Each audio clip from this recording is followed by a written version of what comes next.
All right. How's everybody doing? New Year's night talk. We just talking New Year's. Today is New Year. Happy New Year's, y'all. Merry New Year. Merry New Year. Beef jerky time. Merry New Year. We right here. So, whoever up, you up. If you ain't up, hey, enjoy your rest. Enjoy your sleep. So, we just this is the year. This is the new year, y'all. This is Shalom Joven. Who this? Oh, Shalom. That's Heidi. That's Heidi. Okay. Shalom. I see you right there. What's up, Chrissy? Hey Heidi, good to see you on here. That's your name. I know yes. But good to see you. Happy New Year's. You know, I'm just over here chilling. So hold on. But we are just heading to a right year. This is a right year right here. This is the way I feel. This is a good year for us. This is a great year for us.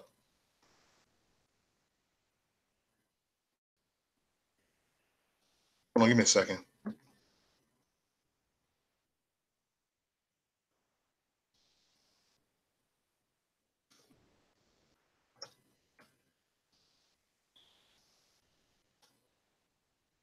I'm just over here chilling, yo.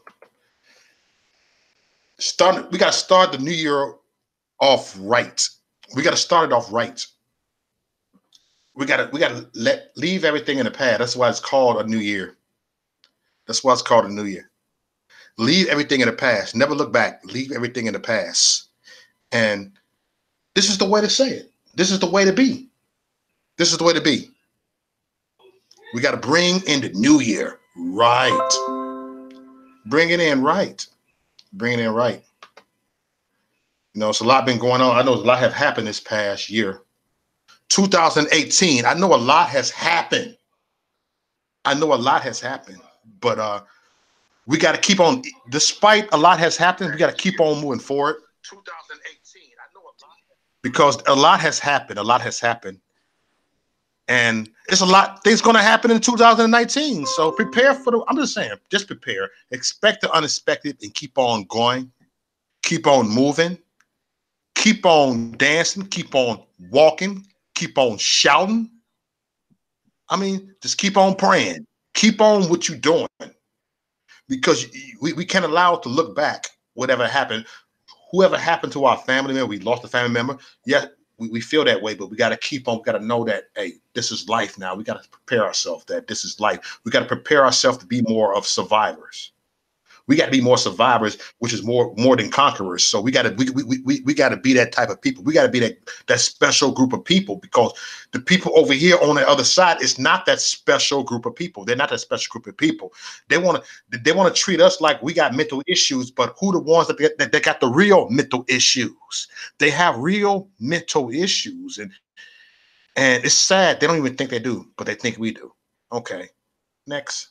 I'm just like, oh, I'm all over the place right now because I'm not trying to cuss on here a lot. I'm trying to be all calm, but I'm tired of these fucking followers. I'm gonna say it like this. I'm tired of them. These people don't have a mind of their own. They're a bunch of flunkies. They follow Hollywood, and I'm so fucking tired of it. Yes, I said it. All right. Hey, Chrissy. Happy New Year. Happy New Year. Happy New Year. Happy New Oh Year. my goodness. 2019 is going to be an amazing year. Lots of Mm, wonderful, amazing things are going to happen. It's going to be better. It's going to be greater. It's going to be yeah. amazing. Mm-hmm. It is going to be And you know why it's going to be an amazing year? you.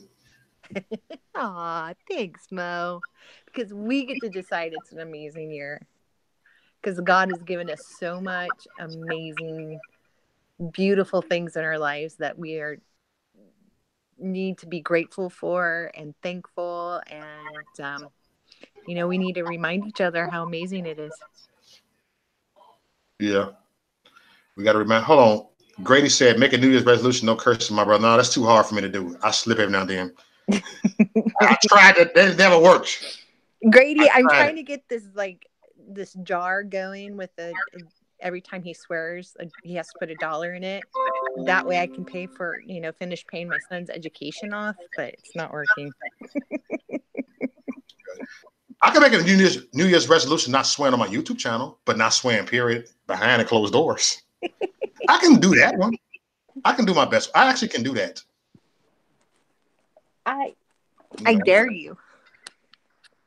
You dare me? Okay, watch this. Okay, watch this. Okay. Okay. I ain't finna curse. Much as I want to, but they don't need it. But the word damn it's not a cuss word. I can say damn. Especially if you're by a dam. Mm-hmm. Damn. Yeah. I use the N word sometimes. That's holding some water there. Yeah. Yeah, I'm a nerd. And I fly the N word over there. I can't stop flying the N word because when people act like niggas, I'm gonna say it. So next. You want to hear some rumors? What's some rumors? What's the rumors? So the rumors are that our dear darling Hillary Clinton, she has not posted anything relevant since the 21st. Neither has Barack Obama. They posted old pictures on Christmas Eve and on New Year's Eve, but nothing new. And people are saying that they might be in Gitmo and they're just waiting for everything to kind of settle down with the new year. And just kind of do things undercover. That's what they're saying. I don't have any confirmation, but that's the word. Okay, that's the word, undercover. Yeah. So hopefully they're not rumors and it's true, but we know how rumors go. Rumors go a long way. Yeah, but they're saying because of the executive order that allows the military tribunals to be conducted with American citizens, that's why they've been kind of keeping it under wraps until the executive order is in action, as it did go into action today. So, okay. What's going on, rapper and John Ahmad? What's on? Let's see everybody from coming on here. Hey, John. Good night, Heidi. Yeah, we here. We in here. Yeah. They're saying this is confirmed though. There was 2 prisoner barges on both coasts that are headed to Cuba. So they're saying that they could possibly be on these prisoner barges or that they are already in Cuba because there was flights. This part is confirmed. Flights were from the U.S., especially Washington, D.C., New York, to Cuba, to Guantanamo, but the flight logs wasn't matching the planes. So there'd be like a Cessna, but it would actually be a 747. So, and who they were registered to were really weird. So it's very interesting. There's a lot of weird stuff going with Guantanamo. And Guantanamo. And logic says it makes sense, but we won't know until we know. We won't know till we know, and I can't wait till we know. Yep. Hold on. The rapper said, "Have you heard? There are some people who believe that sitting lion Warren can beat Trump." Hold on.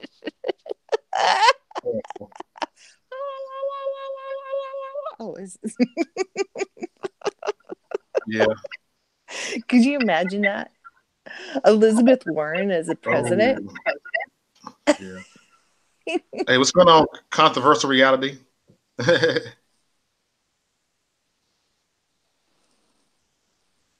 Yo, wait, a little bit more. We'll see. I guess she was on Twitter yesterday drinking beer while she was doing a live chat on Twitter. Okay. Oh my God. Oh, Yeah. trying to be all want to turn this into a circus now, right? Oh yeah. It's going to be interesting to see what she's going to try to do to get attention. She's going to try to take away attention from the DNA test. Yeah. Hmm. Yeah, I heard Beto O'Rourke is running too. Man. Hi, Ran. What's up, Flat Out Electric? Hi, Lori. Did you all have a good New Year's Eve? Man, I had a good New Year's Eve. I kind of party a little bit last night, just a little bit. Had to be at work in the morning and stuff to make a time and a half. So I take it. You dig? You said a high school friend of mine's belief that BS so much because he's an Antifa Trump Democrat and he fails to see her and the DNC's racism.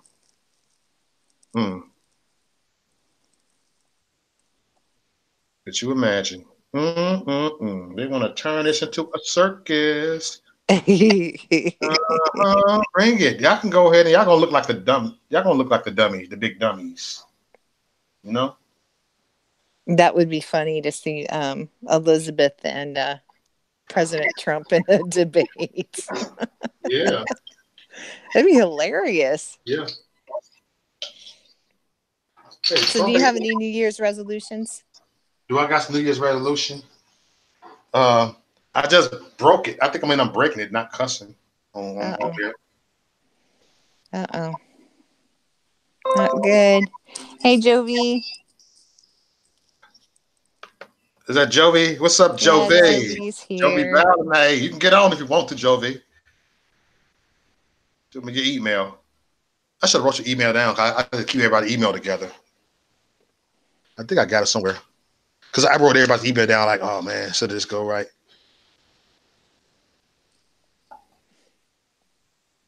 I saw you, Joey, the other day with Hammer. You was on Hammer Instagram. I was checking y'all out. You know? Yeah, I saw that too. Yeah, he said, I'll get on soon. That's what's up. Get Jovi Val on here. Yeah. See what he thinks about this Elizabeth Warren thing. Oh, yeah. Let's get some, let's get some, other takes on it. You dig? I was going to say the S word. Damn it. At least I can say damn it. I can say that. I just don't want to use some big words like the F word and the S word. Them the words I'm trying to avoid. That's good. Them the words. I can say damn it because it's the word. Damn. You can, you can still get your point across. Yeah, without using those words. Yeah, I can say ass. Mm-hmm. No, people want to act the ass. They're going to act the ass. Act the donkey. I say act the donkey. I say act the donkey. Y'all know what I mean. No. Yep. But them words ain't bad word overseas.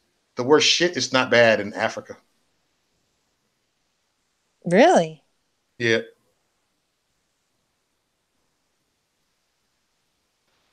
No, Hammer, Keith Williams. Jovi, Keith Williams. You said, have you signed up with Blexit? Have you signed with Blexit? We need it here in Chicago. Sign up with Blexit. Democrats be asses. They are. That's truly, yeah. They are asses. They're asses. That's what their mascot is an ass. So I guess that's not cursing. Uh-huh. But it is what it is. That's not cursing. Ooh, they use it as a symbol. Hey, I was at work today, right? I got my Mhm. NRA shirt on right now. I should still wearing it. A customer got triggered and started saying impeachment with Trump, the Russians, and all this. I said, "This you're just assuming that I'm a Republican because I have a NRA shirt on," and it was triggered. I mean, he was triggered. Really? I'm like, "What the hell?" He came in there like, "Oh my god, you lucky I'm at work." That's the thing I don't get. That people want to they are saying that he is in collusion with Russia, but does he's done everything kind of against Russia. You know, if Russia was to pick somebody, they would have picked Hillary Clinton. Yeah. She's the one that sold them the uranium. They're the ones that made large donations to her foundation. And everybody's ignoring this and says Mhm. he's in what are they colluding? Globalism? Because Mhm. obviously globalism is only happening on the left side. Yes, it is. We have it's the Democrats that are not wanting the wall. They're saying this is a Trump shutdown, but yet we've got Nancy Pelosi in a $10,000 a night suite in Hawaii. We've got Uh-huh. Mad Max in the Bahamas, In the Bahamas. and Yep. they're all on vacation while Trump's in the White House waiting to make a deal to barter with them, and they're saying nope, it's our way or no way, and the shutdown's all on you. But yet the American people are showing the Democrats we want the wall. Mm-hmm. Even the left side said they wanted the wall. In fact, Chuck Schumer is on record stating that we needed to enforce our border security and put it in barrier. Nancy Pelosi, same thing. Barack Obama, same thing. None of Yep. these. Hillary Clinton, same thing. And now that Trump wants it, it's nope. Mm-hmm. And for what the $5 billion is quite a bit of money, but in the scheme of things, it's barely anything compared to what it costs us a year in the long run. Mm-hmm. In the long run. Oh. And they want to talk about these temporary separation of families. Do Yeah. they forget about what about the permanent separation of the families with the human trafficking? Do you know that the human trafficking now is more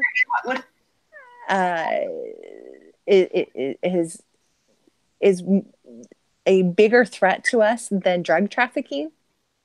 That it's become more lucrative for criminals to do human trafficking. My sister, she's now used to be a real estate agent till about a month ago, but she belonged to a women's real estate group, and this woman came in who was in charge of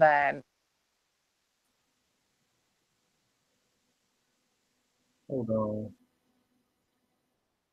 Oh snap! I did something really quick. My bad.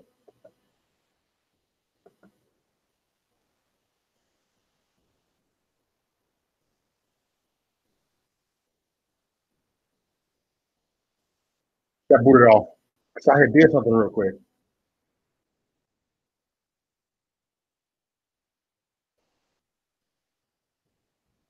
Oh, I hate this internet stuff sometimes. I was just trying to put a link on there and all of a sudden got booted off. That's all right. She'll be back. But yeah, Hillary hack attack. There you go. She's back. Welcome back, Chrissy. hello. Hello. Uh-oh. Let me do it on this. See if I can get it. I'll get on if you can send it on an invite. Can you hear me? Yeah. Hey, I need your hold on. I got your email in your inbox. So yeah, go ahead, talk. I'm gonna look for Joey Val's email on his inbox. Okay. You go ahead. Go ahead. I'm going to private message find Joey Val private message on Facebook. I don't know where I lost you guys at.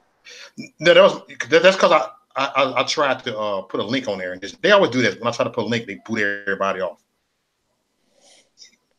Yeah. Can you all hear me? I hear you. Oh, okay. You're good. You good.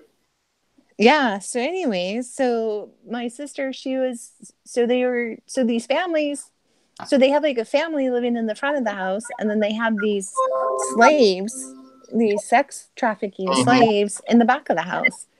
And it's become more lucrative than the drugs. But nobody's talking about that. And all those slaves are coming from the other side of the border because the coyotes, the families pay them, $10,000-$15,000 to bring them over, and then once they get them over, they put them in these slave houses.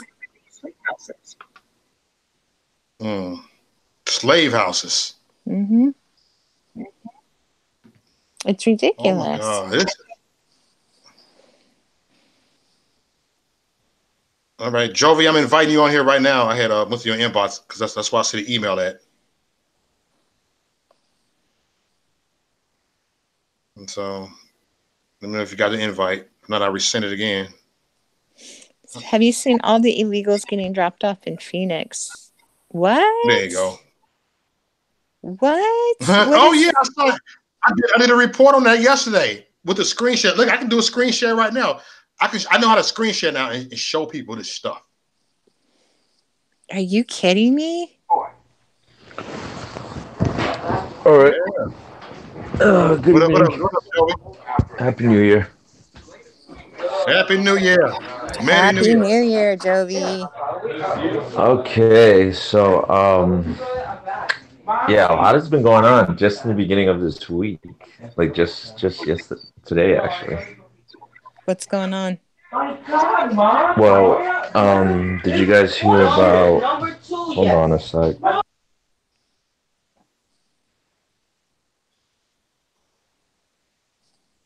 Uh-oh. Did we lose him? No, No, I'm here. All right. So, no, did you guys see what Kanye tweeted out? Like, I don't have Twitter, but somebody sent me it. And it just shows that Kanye West is talking about how 90% of blacks are Democrats.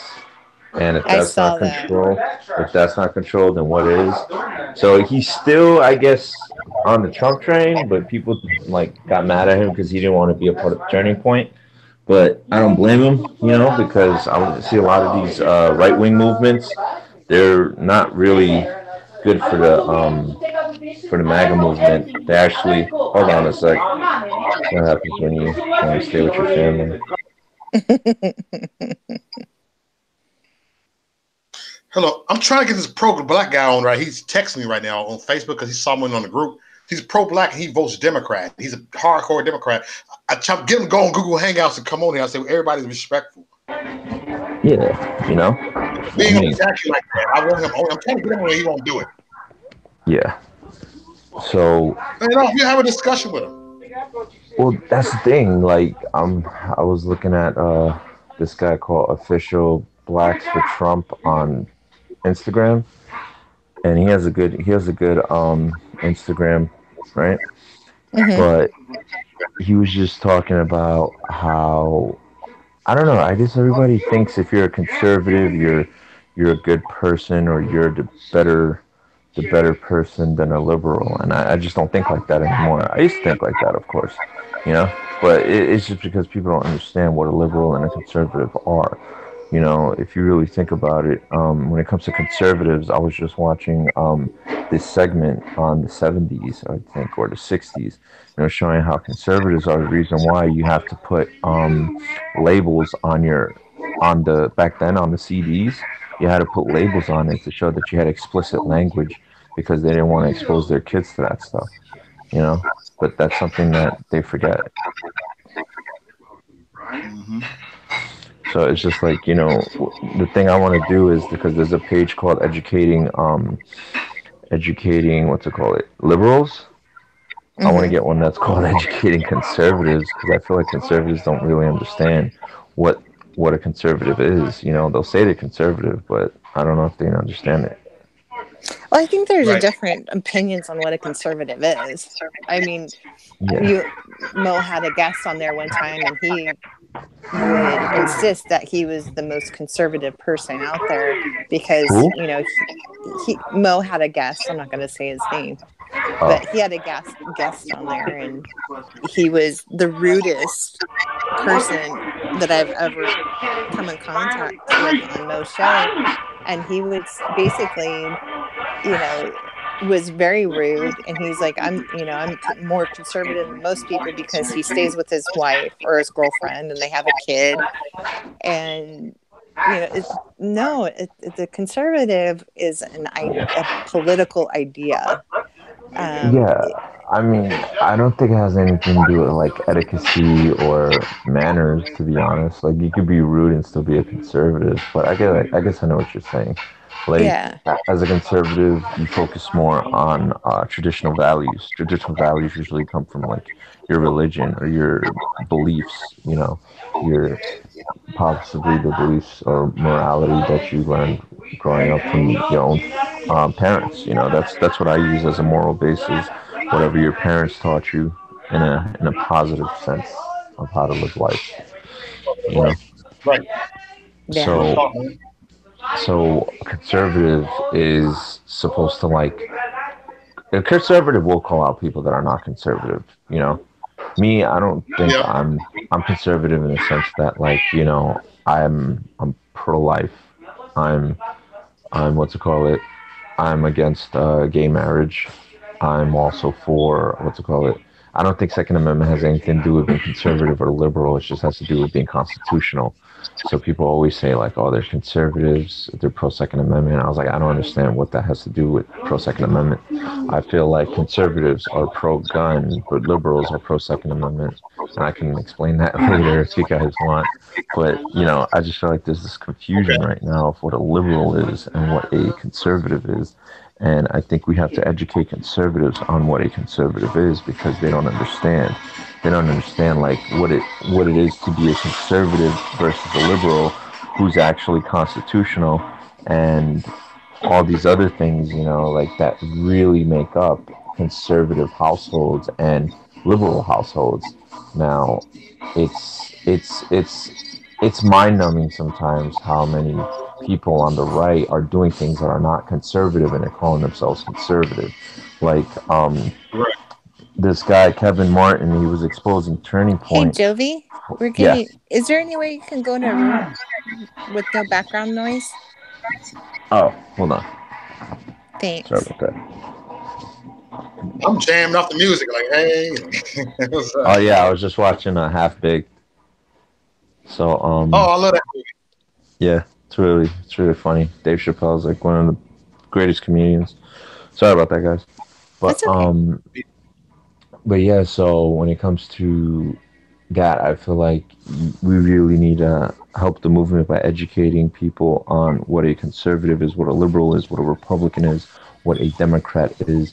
They have to understand that there are conservatives that are Democrats, and that's actually the 90% of blacks in the Democratic Party are probably more conservative, but they're on the Democratic side because they feel like the Republican side is not helping them.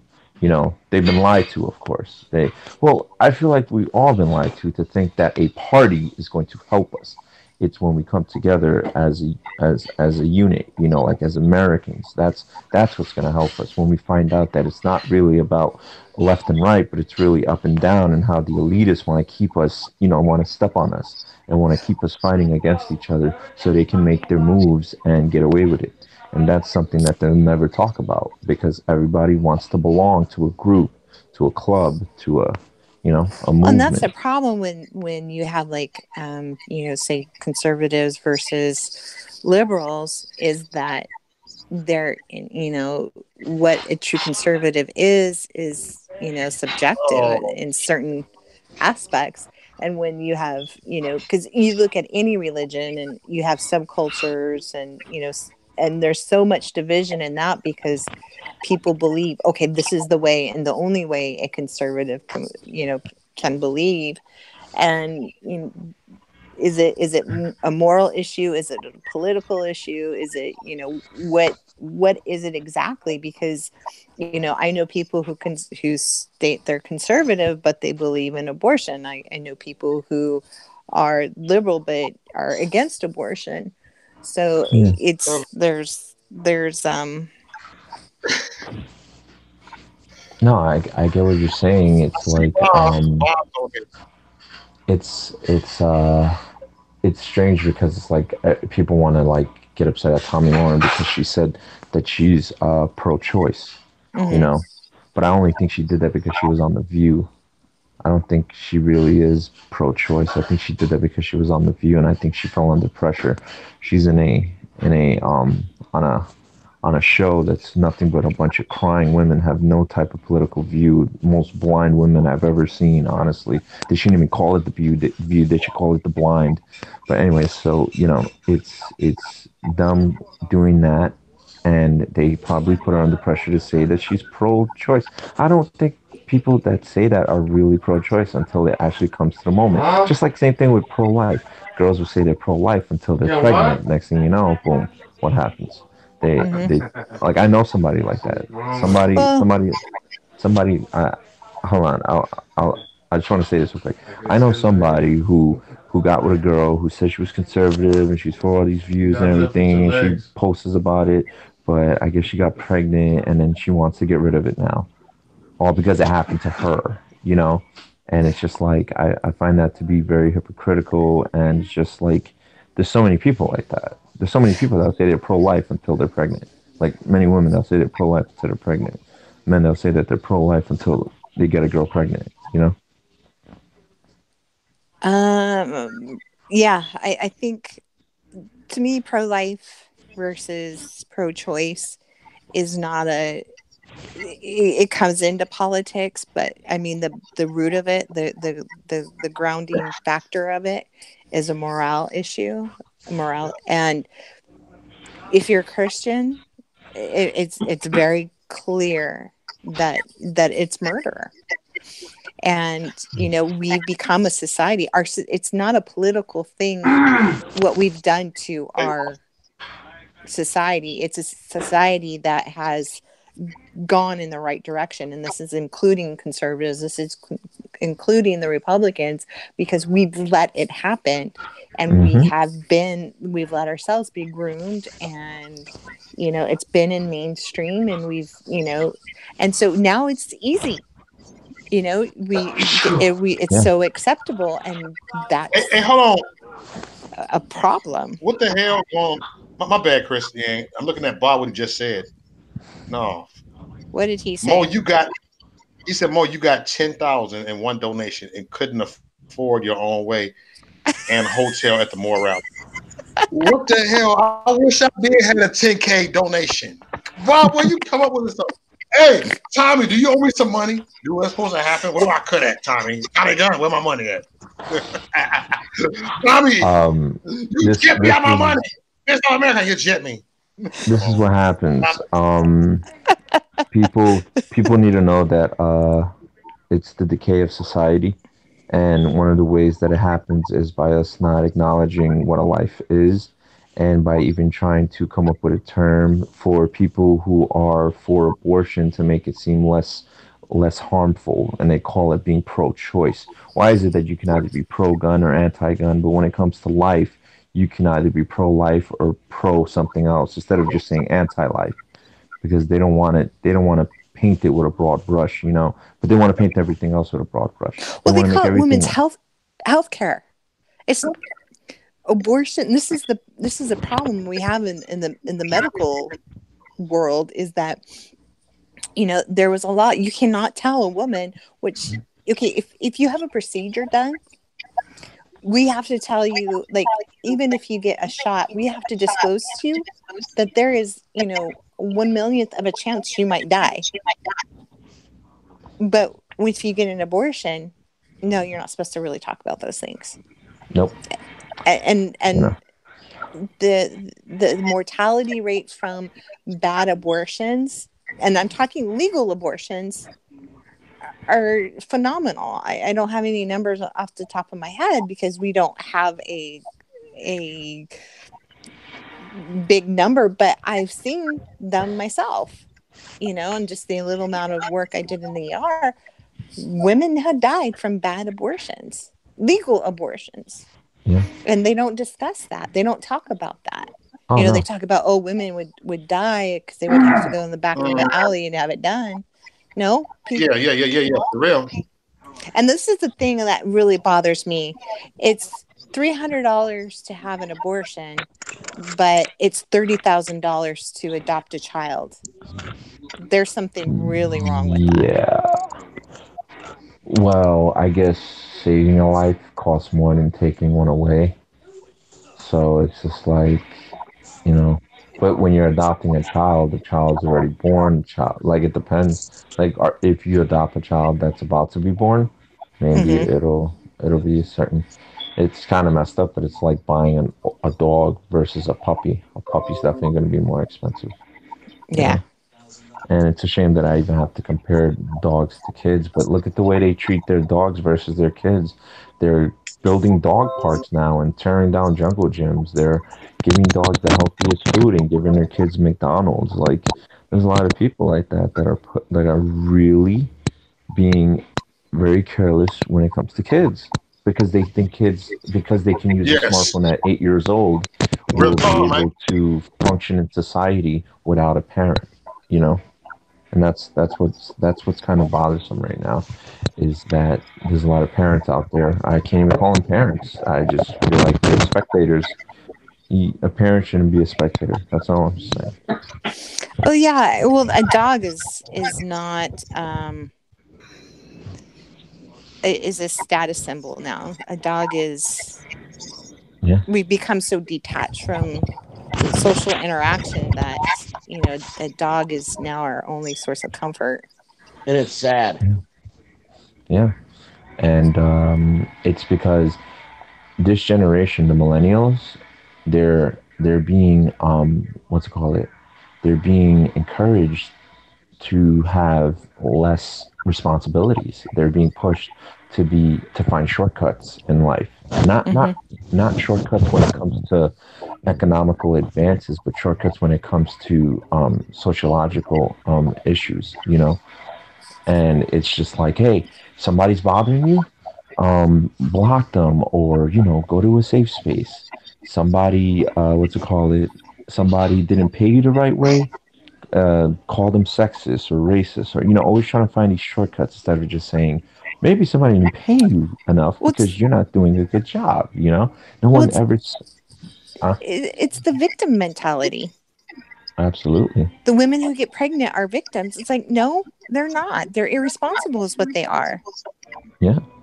Because That. I'm pretty sure the way society is now, kids know how to get pregnant. I Yeah. mean, they're teaching it in kindergarten. So by the time they're old enough to get pregnant, they know what causes it and what stops it. Oh yeah, they know how, but they sure as hell don't know how to fucking take care of a kid when it comes out. That's for sure.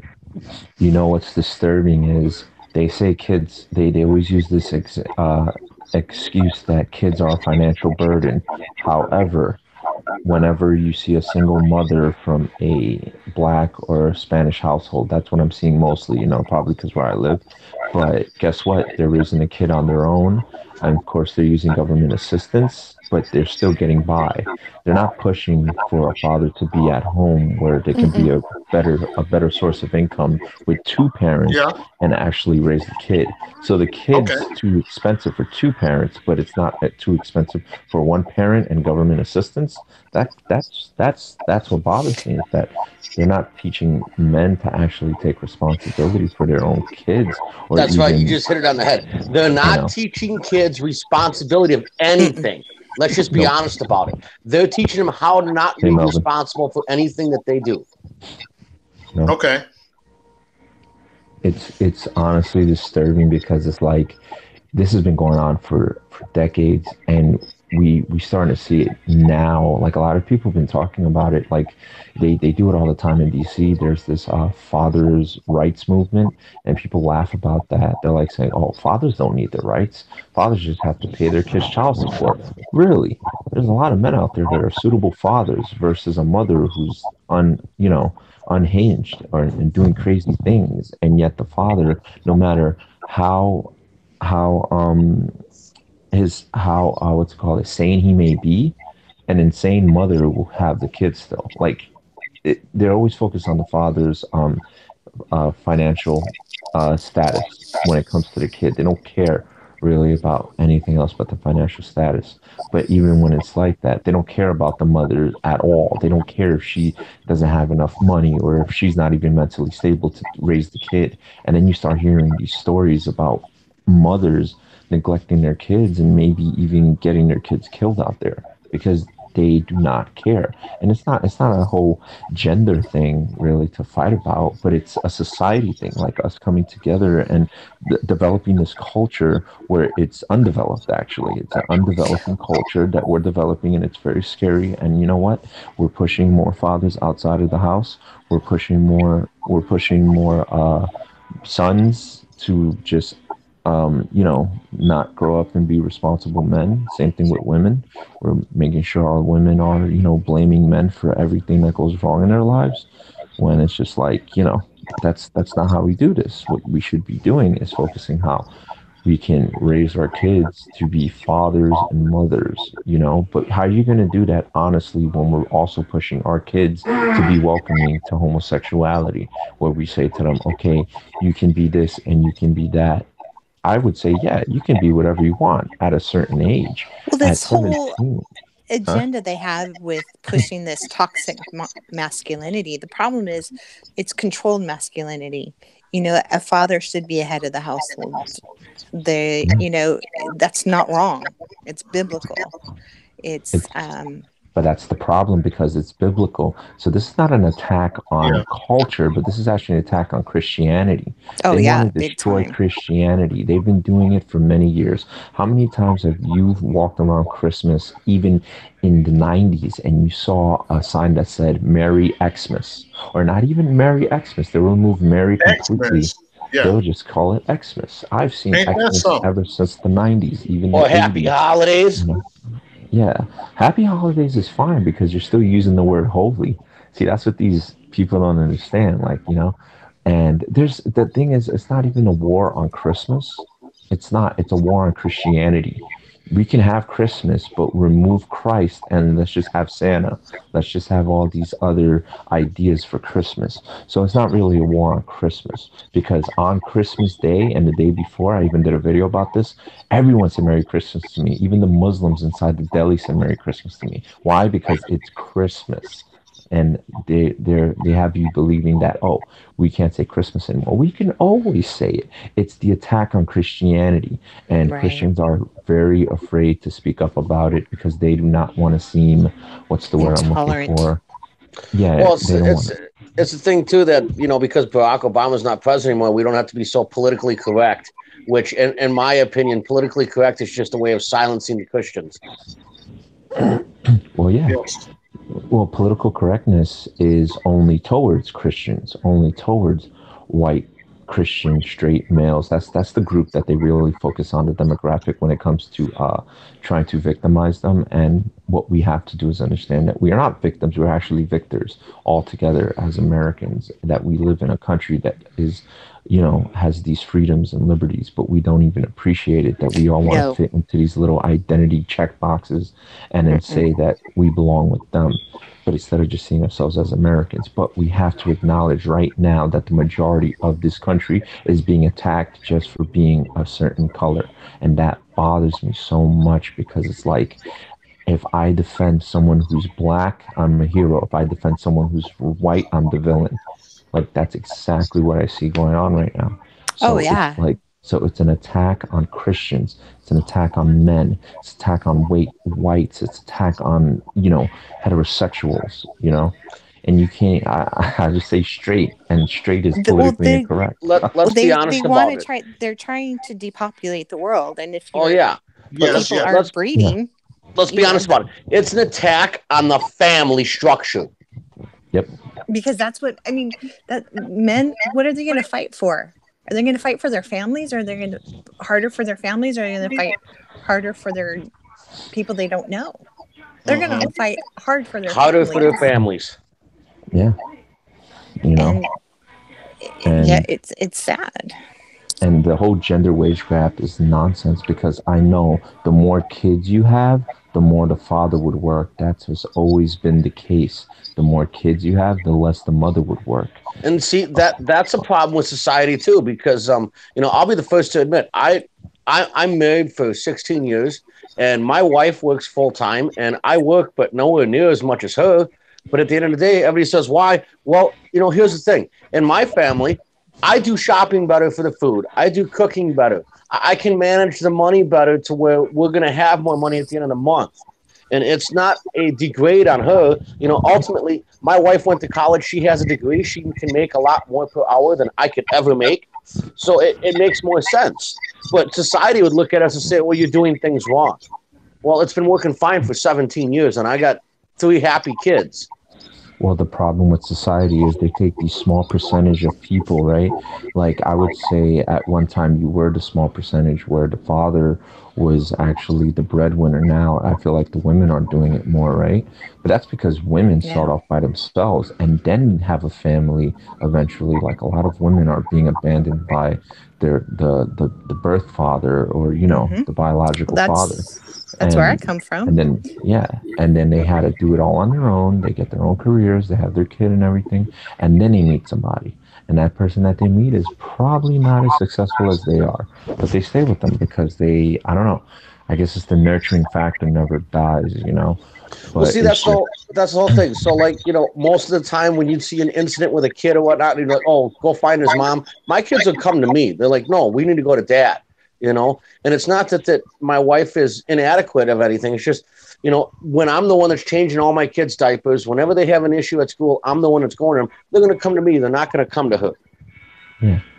Now, and I think that's it. I mean, every family is different, but I think kind of what Jovi's saying is like, and for me, my dad, he left, and the only time he was really involved in my life was when he didn't have a girlfriend. So by the time I was 14, 15 years old, I was already working. My mom had worked horrible hours. So anything broken around the house, I learned how to fix. I remember fixing a toilet because I watched a home improvement show on TV and I fixed the toilet. I learned how, and then by the time I was married, I was pretty independent, even though I got married really young. I think probably one of the issues that my ex-husband and I had was that I kind of demasculated him because I would, fix the sprinklers. I would mow the lawn. I would, I paid the bills. I did the cooking. I did the cleaning. And, and I did make more money. You see, but you emasculated him in the sense that he needs to step up. There's ways that women are emasculating men where they can't step up because there's no logic behind it. Like, how am I supposed to step up and do like women, these feminazis, they want men to give birth, just so that they can say we're even. And they know that can never happen. My sister's a feminist, and she's married, and she has a 4-year-old boy who she dresses like a girl, and she says it's his choice, and I just don't believe it. He's been wearing girl clothes since he was freaking 6 months old. You're the uncle, right? Yeah. Yeah. When and he is, here's the thing. Me and my wife have been married longer. I don't look at it as I control my wife. I look at it as we're 50-50. Whereas if you meet my sister and her husband, she's in charge. He does whatever she says. And that's pretty much the lay of the land. Whereas, it doesn't need to be that way. And everybody thinks, oh, well, you're the guy at home and it's just that way your wife made him. Like, no, me and my wife, before we even married, we looked at it as, what are your strong suits? What are my strong suits? I grew up in a house that, I had 6 siblings and my parents were never around. So somebody had to learn how to cook food. I was the second oldest, so I learned how to cook. I learned how to clean. I did all that for my siblings. So when I had my own kids, it was just, hey, I'm going to do this for them. Yeah, same. I'm the one who cooked. I do the whole you cook, I clean, or I cook, you clean. Yeah. That's fair. Yeah, that's fair. But so what it is, it's not you being emasculated because you're not emasculating him because he can step up. He can learn how to repair stuff. He can learn how to be handyman. That's his decision. But there's ways that women are emasculating men where men don't even have a choice because they start them off as boys. Lady, just because your son wore a dress does not mean it's his lifestyle. It's just a phase. The problem is we don't have phases anymore. We're just going straight into lifestyles. We're going straight into this whole subculture where it's like you have to welcome these people, and if you don't, then you hate these people. I remember if you didn't understand something, you either learn it or ignore it. Doesn't mean you hate it. People that hate something know about it first. It's like the atheists. They hate Christianity because they know about it. Almost every atheist I've known in my life knows the Bible. Why is that? You know? So it's just like, um, you know, Just like and it's just, I know the Quran, but I'm not into following that. But I believe to if you don't understand where your opposition is coming from, how can you fight them? exactly. Exactly. And we're not being taught that. The millennials, the Generation Z, we're not being taught to actually learn from those that you think you hate. It's like when I listen to rap music, I know I hate music today because I try to listen to it and it feels like screeching in my ears. It's so bad. Wow, ain't it? That's Like nasty.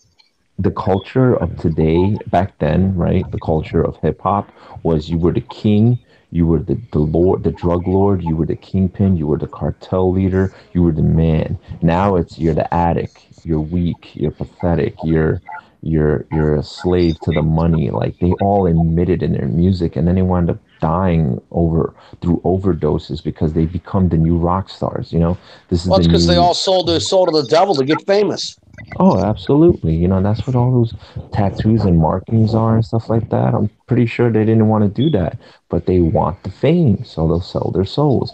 And I don't think it's like, you're signing you're not really making a deal with the devil, but you make a deal with the devil when you give up your life to somebody, some label, and then they control you and you let them control you.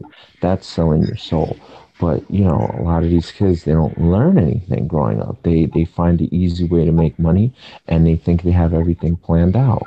Next thing you know, they're either dead, broke, or just destroyed from the inside. Like they're just dying slowly. And it's just like, what are we doing to help them?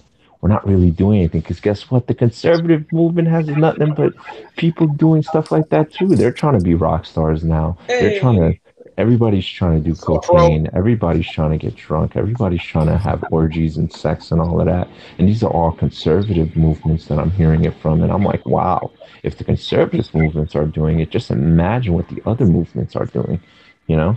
Yeah, And it's just well, like, at the end of the day, if they're trying to be conservatives and doing that, they're not really conservatives. I'm sorry.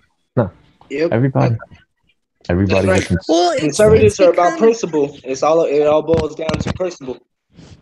well, and I And think if we too, change it's our principle, then we're not conservatives anymore. I had this well the discussion with my true the brother true today too. fight is on principalities. It's not a political fight. It's a fight on principalities, yeah, and the political stuff is a way to divide us, but the way to really bring us to unite us is to bring back the intentions, to values bring and back the principles. Yeah, value, and be God centered. That's And what Hey, we're and missing. that's the problem. People don't understand it. They think that, oh well, we don't have to think alike to hang out, and that's the problem. I don't want to hang out with somebody who's a fucking hypocrite. Right. yeah, Well, see, here's the thing. I kind of like halfway agree and halfway disagree because like there are two things that we're always told. Like a lot of us was raised. Basically, there are two things you never ever talk about, like at the dinner table or at work, and that's religion and politics.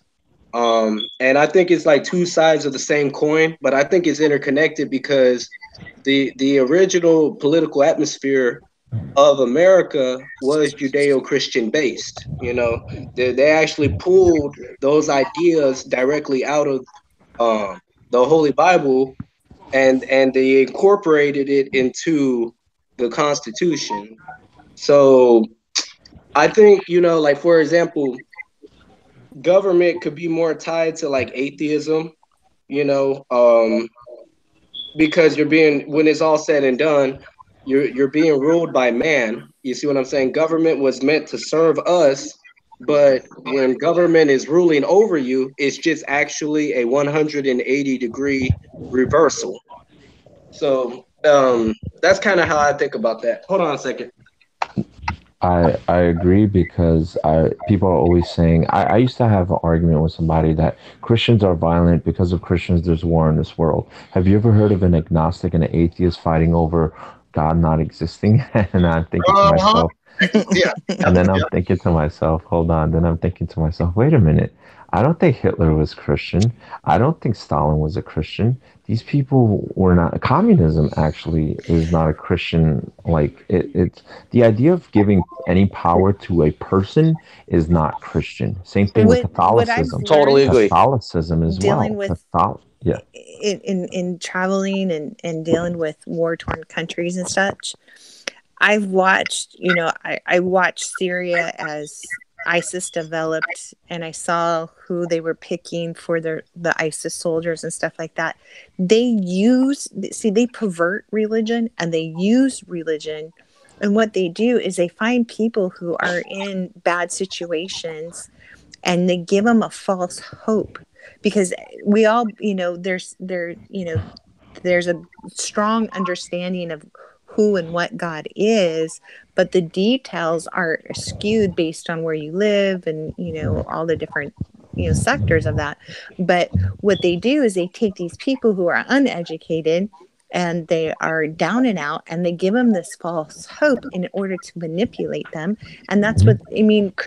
They've done it to the Christian religion, they've done it to the Oh yeah, Islamic they do it in religion, they've done it. America. They do it Yeah. with the men in the military in America.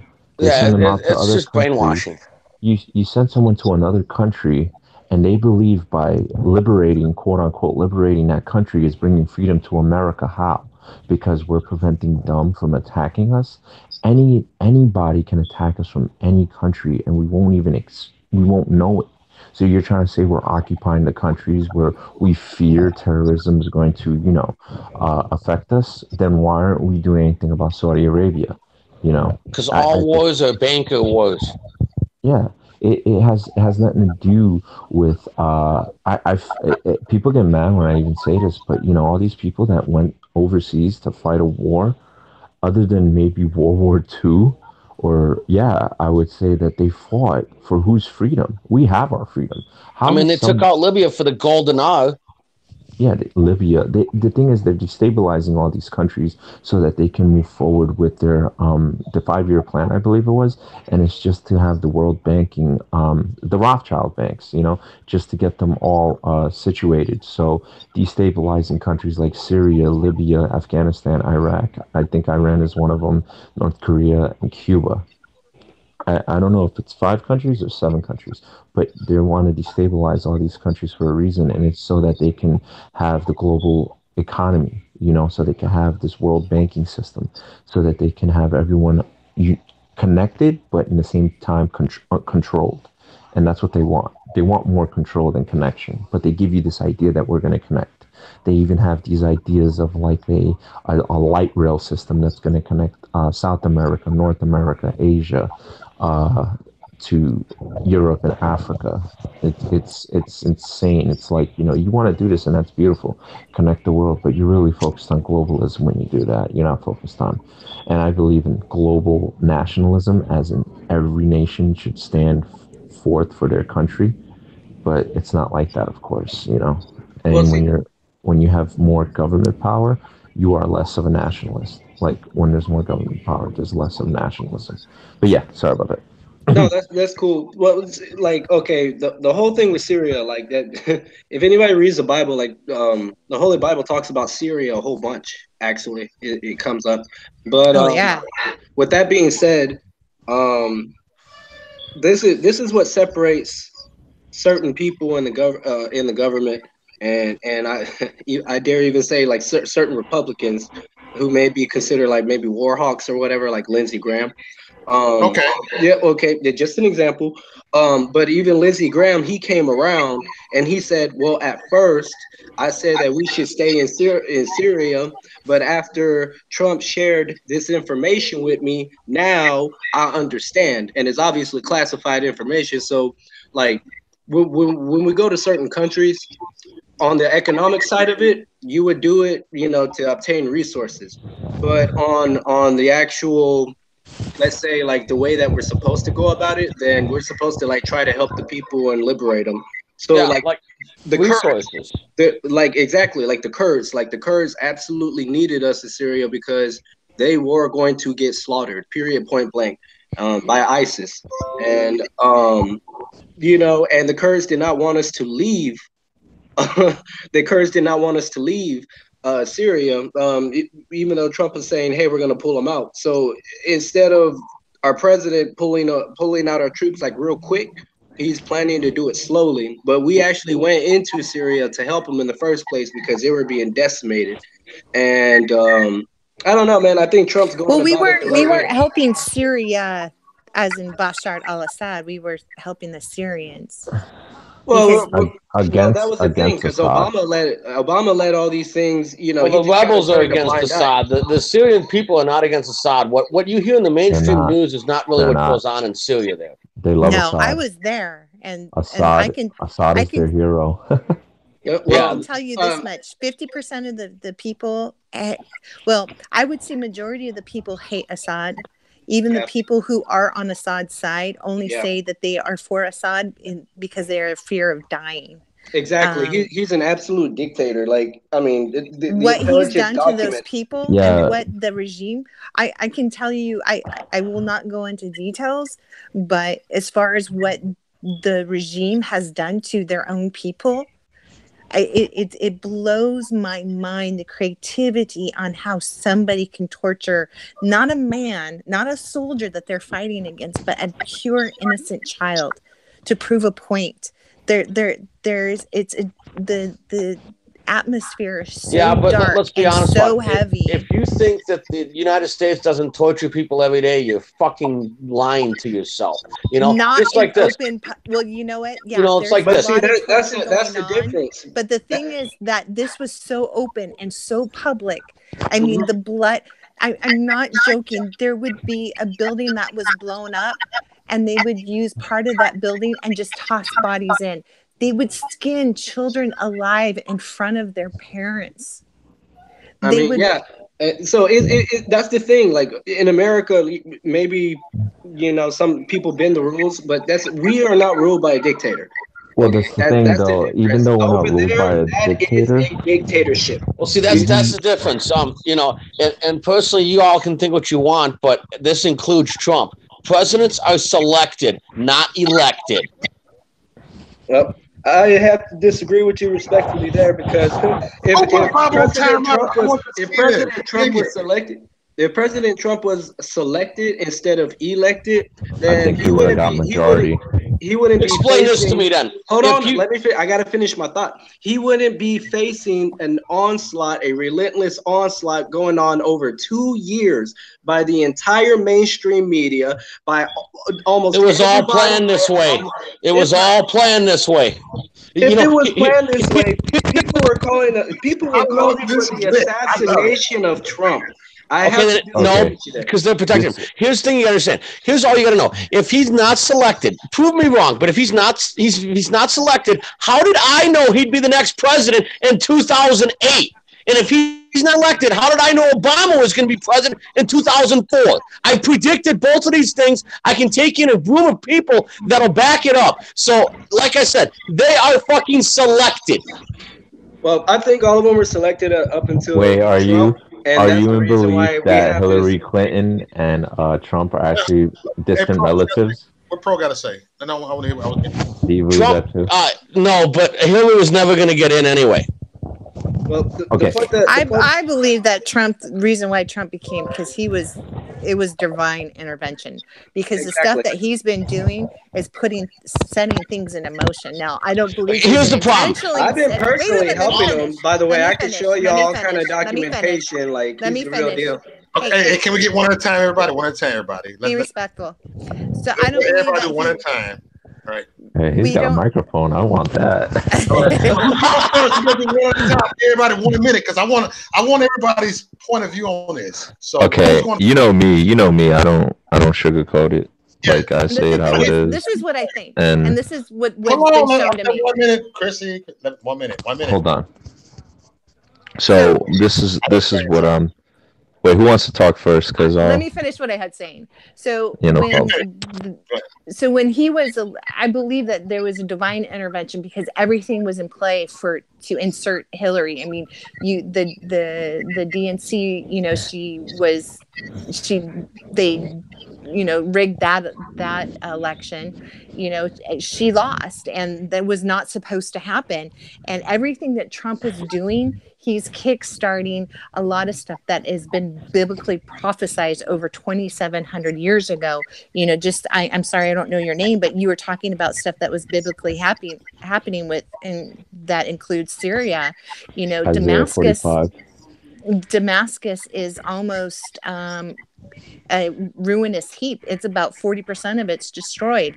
With Trump pulling out our armies and that void going in there, the Kurds, and if the Kurds become stronger and they become allies with Saudi Arabia, that there's a good chance that Damascus is going to be a ruinous heap.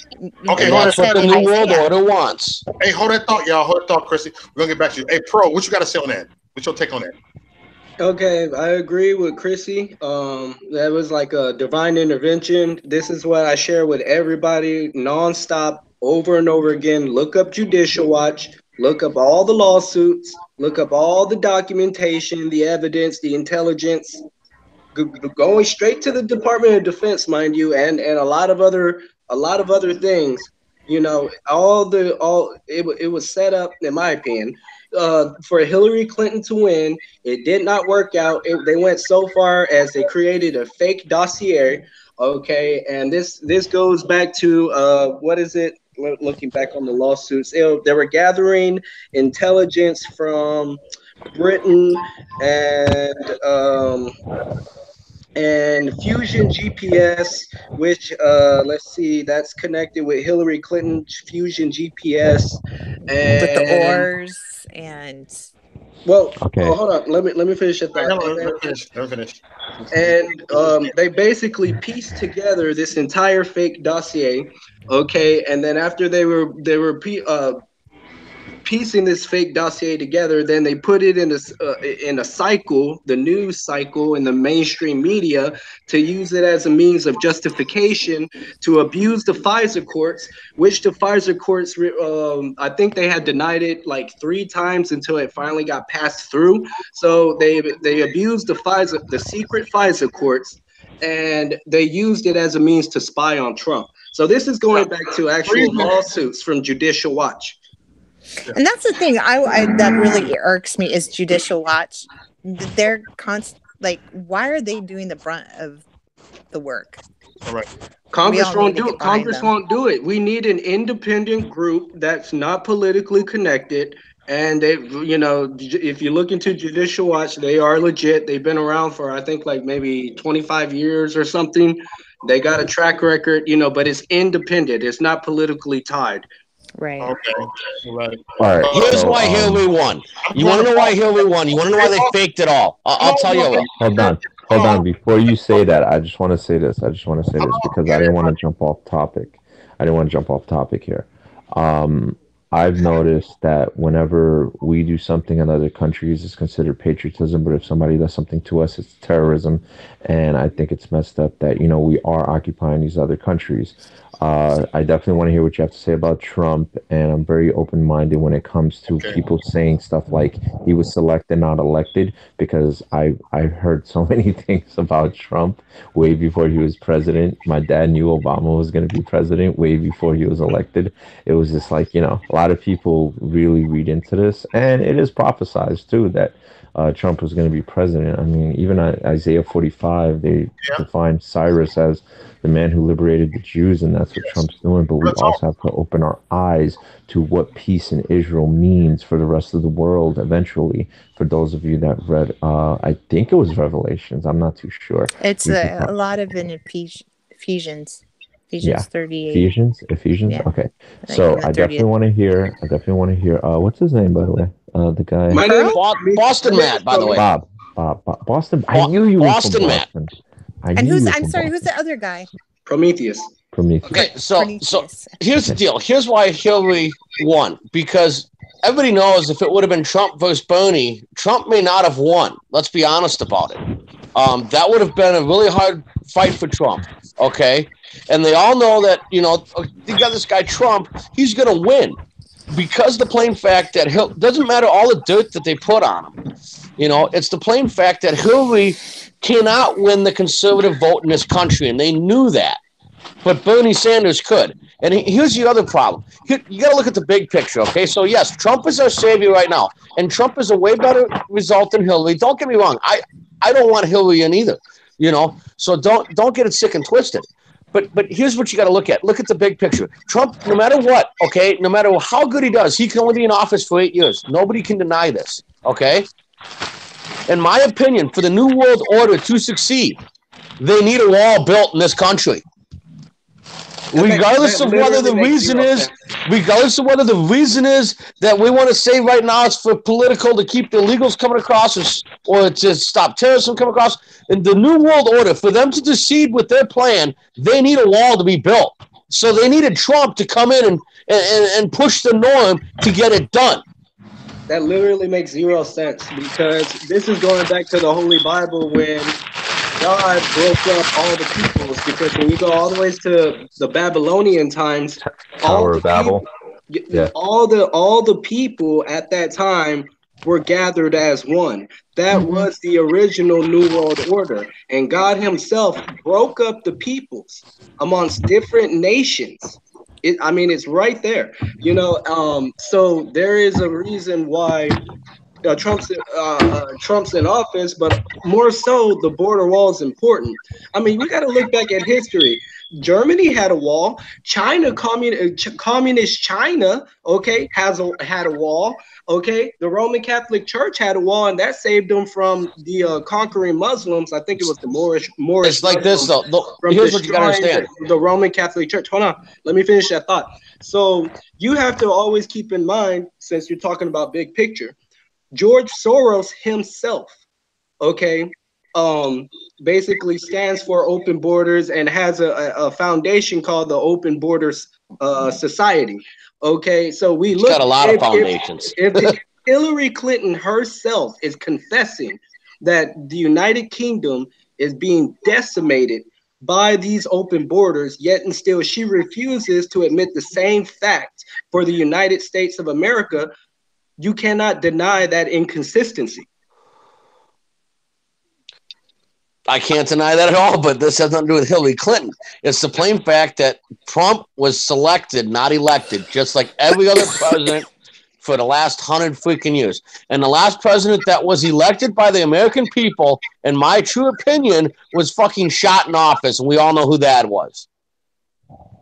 Well, like I said, this goes back, if you're talking about like Abraham Lincoln, then doesn't it line up exactly with everybody in mainstream media calling Trump literally Hitler just because he thinks that we should have a border wall?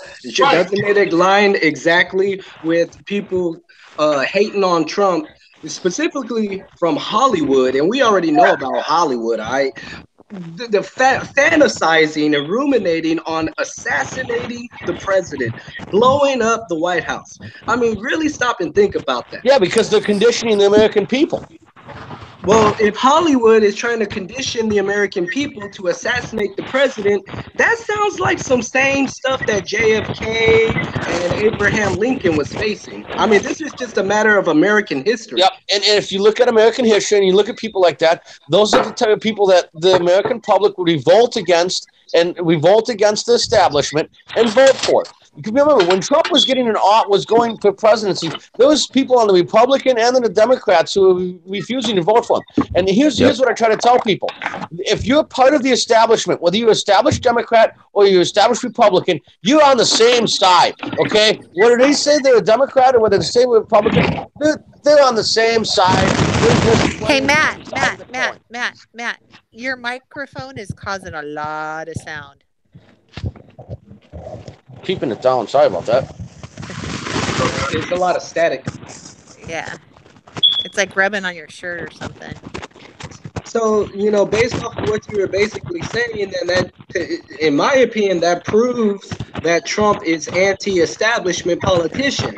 You got to remember, he came into this with zero political experience. Somebody, So did Ronald Reagan. That's not entirely true. He came in with some experience. Well, okay.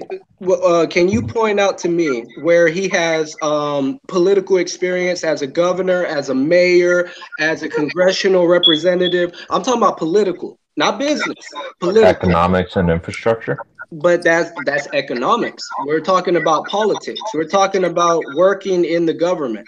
He Does had he to. have it? He had to have meetings with a lot of politicians in order to build buildings in certain parts of New York. Like, Okay, so basically what you're saying is, which is, I mean, he was always friends with them. He was always we- friends with them. wealthy And- Well, as a people builder, you does have not to mean have you're those political. connections with the political. He was in touch with all of them, but I believe what really got him in there, I think, in the military, because if you look at what he's done since inauguration, he never had. When they were criticizing him because he wouldn't have security briefings with the CIA and FBI. You know why? And they were like, "Oh, he's so arrogant because he's got his own people." He did have his own people. He had the military. I And love that about him. the intelligence was far superior than the CIA and FBI, and that was the problem, was the CIA and FBI, because Hillary owned them. And I mean, that with everything that's coming out with like the Judicial Watch and everything, when Tom Fitton went to in front of the judge, the FBI and the CIA were there in favor of Hillary. They were literally helping them with their own freaking lawyers. There's something wrong with that. Exactly. And I think that's what we're going to see. And I think that was the whole big commotion about Kavanaugh when Lindsey Graham, because if you paid attention, Lindsey Graham has changed since McCain has died. Lindsey Graham has fully come out of the closet as a true Republican. But I think Trump-publican? Yeah, I think McCain had something on him, or Lindsey has come out and confessed something with them. But what has really gotten my attention was that whole go between Lindsey and Kavanaugh about the military tribunals.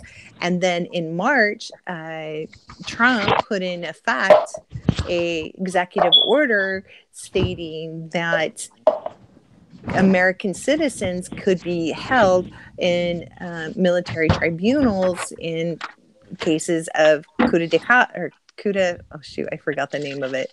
Treason. Treason. There we go. Right, or sedition. Right. So what was this whole thing I heard? Goes in effect today. Right, and I there agree. are rumors saying that the Hillary, Obama, Biden, and Uma Abedin and the Podestas have already been picked up. So hold on. What's this whole thing I hear about Gorsuch and Kavanaugh being on the opposite side of the aisle for something that happened recently, actually? I heard about that too, which had me concerned because the one thing George Bush did push for Kavanaugh to be put into. Yeah, Roger Stone had something to say about it, and people thought he was crazy, but look what happened recently. Gorsuch was on the opposite side of Kavanaugh in this decision. I forgot what it was. It had something to do with actually abortion, and I think Kavanaugh's trying to appease the left, just like Trump does sometimes. Like, I think everybody's just trying to appease the left because they like kind of see them as like the powerhouse, and it's really bad. I don't like it. I don't like the political correctness. I don't like the identity politics. I don't like the virtue signaling. I don't like the hypocrisy. But it happens because, they have to work with both sides and they got to get the left on their side somehow. So what do? Ban bump stocks. What do? Have Kavanaugh on the opposite side of Gorsuch when it came to something about pro-life or an abortion. This has got me a little perplexed too, is Mike Pence. Mike Pence is not all that. There's some underhandedness with Mike Pence too. Well, I think I kind of disagree. I think Mike Pence is Mike Pence himself. He's not the talker. He's not the face. He's the vice president. So he's going to be the quiet one. He's going to be the one working behind the scenes. In regards to Kavanaugh being confirmed, we got to remember that the left literally did everything they possibly could, and they had like these violent protests that were on Capitol Hill, to stop Kavanaugh from being confirmed, and it was funded. It was artificially funded. It wasn't an actual like gathering of legitimately concerned citizens. These people were being paid. They had paychecks to protest. So it's really fishy. And then when they were opposing Justice Kavanaugh to being confirmed, they were calling him like basically the story was that he was just this serial rapist, and he would just run around drugging all these girls, raping them. But when the story came out, there was literally I gotta stop saying literally, but there was zero You literally corroborating. do. Yeah, you said it. Okay. But there was zero corroborating evidence. So we had all these stories, and then when the doctor or whatever her name is came out, she actually changed her story. I think like 2 times.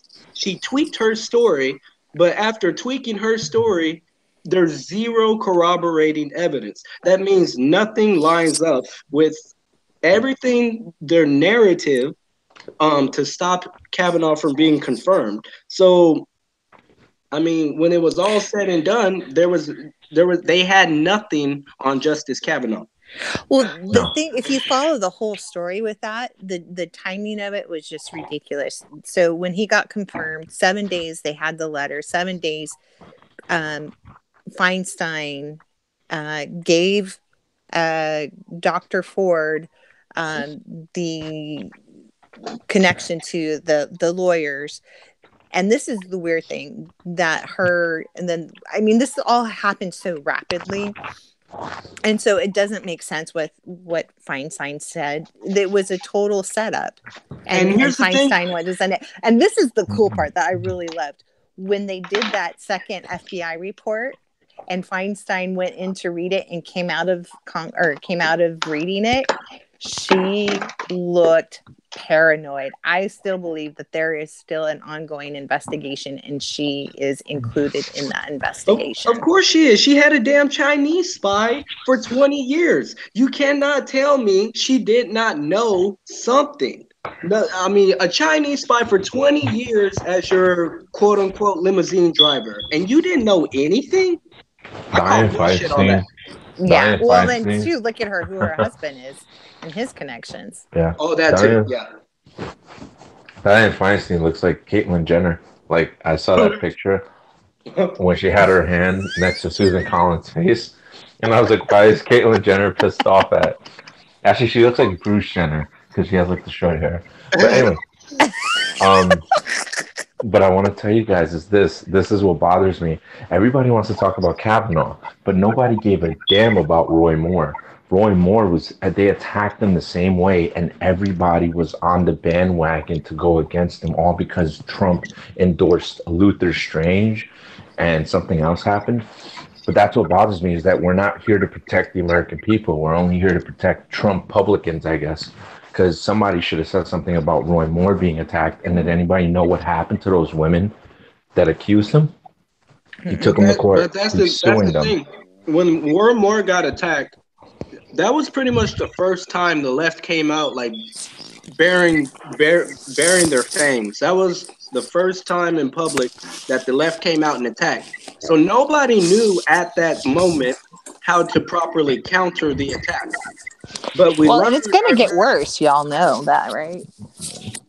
Oh, they attacked people. What? They attacked. What are you talking about? They attacked Jeff Sessions when he was appointed. This was way before Moore. Like, Moore was like probably the third or fourth person they attacked. Like, they attacked Sessions. They didn't attack Mattis. They left Mattis alone. They attacked Ben Carson. Oh my God, did they attack Ben Carson? Oh, yeah. Ben Carson, he's like the number one neurosurgeon in the United States. He's incredibly smart. He's able to hold his own. He had a lot of connections. The thing with Roy Moore, I don't even know about Roy Moore. That unfortunately, because Exactly. as much as they kept attacking Roy Moore, there was no evidence that was found Nope. in Roy Moore's favor. They had evidence in favor of Kavanaugh being innocent, but there weren't people coming out with evidence saying that Roy Moore was, a modern day Jesus Christ, or so to speak. So Well, they saw that the handwriting was forged on the yearbook. They only were saying after the damage was done and but the whole election thing was over. apparently he was banned from a mall, but yet the people that worked at the mall at that time did not corroborate the story of him doing something weird inside the mall and he's banned from it. It was a whole bunch of mess. And then you find out that the people that went after him were people that he convicted or yeah, it was people Well, that maybe maybe it's people that are taking out revenge against Roy Moore, who just so hmm happen to be connected to the establishment, which is the left, and Okay. it's not hmm so much connection with Trump or Trump Republicans. Maybe it has maybe it has to do with these criminals that were convicted just having revenge. I just think that people should have protected Roy Moore because he's a Republican, and this was an idea that conservatives are being attacked just for being conservatives. He was being Okay. attacked because he was the conservative judge. He was gonna, I believe it was going for Senate, and he was going against Doug Jones, I think it was, and what's it called? Yeah, just because he wasn't endorsed by Trump, he didn't get no type of backing from the Republican Party. Nobody defended him, and it was all because Trump never endorsed him. And I think that's BS. We shouldn't do that. We shouldn't just see somebody as less than just because they're not endorsed by the president. There's people that Donald Trump endorsed that are nothing but scumbags, and they don't even like Trump, and they use them just to get further for their political gain. And then once they won, they removed all these pictures and all these advertisements or anything with his face on it. So I prefer to have Roy Moore, who was true to his story, than to Hey, have. hold on for a second, y'all. Boss Matt left. Say he's maneutered. Who maneutered him, man? We don't censor nobody on here. I muted him, and I Chris, couldn't you unmute. don't I do didn't that. mute him to be mean. I I just know, muted but him. I asked you not to don't do that, please. No, because his mic was. We couldn't hear anything, and people were complaining. Oh, Damn, okay, you okay, muted that's him. why. No, you Yeah, ain't but muted though. Don't maneuter nobody. You don't. It's the static. Well, and here's another sorry, thing. Boston. Out. That wasn't out of rudeness. It was just we couldn't hear anybody else. I mean, Right. are we only for Trump supporters? Are we for Americans? Are we only for Republicans, conservatives? What is it? Because I thought that was disgusting how people didn't back him up, and then I backed them up, and then I was getting attacked by Trump supporters for doing that, and I thought that was stupid. Okay, well, just because Trump doesn't come out and say, "Oh, I fully endorse this person," I don't think is Trump being like, "Oh, I hate you. I hope you fail." I think people are just going way too extreme, okay? Bouncing from one extreme to the other. And here's the thing. There's so much Republican infighting in the first place, okay? Mm-hmm. So you the fact of the matter is just because somebody's Republican doesn't mean that all the Republicans are cool with them. And just because all the Republicans are not cool with a certain candidate that's running as a Republican does not mean that it's all Trump's fault. I just here's the thing. Every single day I wake up, the world is coming to the end. It's the apocalypse. We're about to go through the Holocaust, and it's all Trump's fault. This is how far the media has gone now. Oh This yeah. is this is how far they go. Seriously. They've turned everything.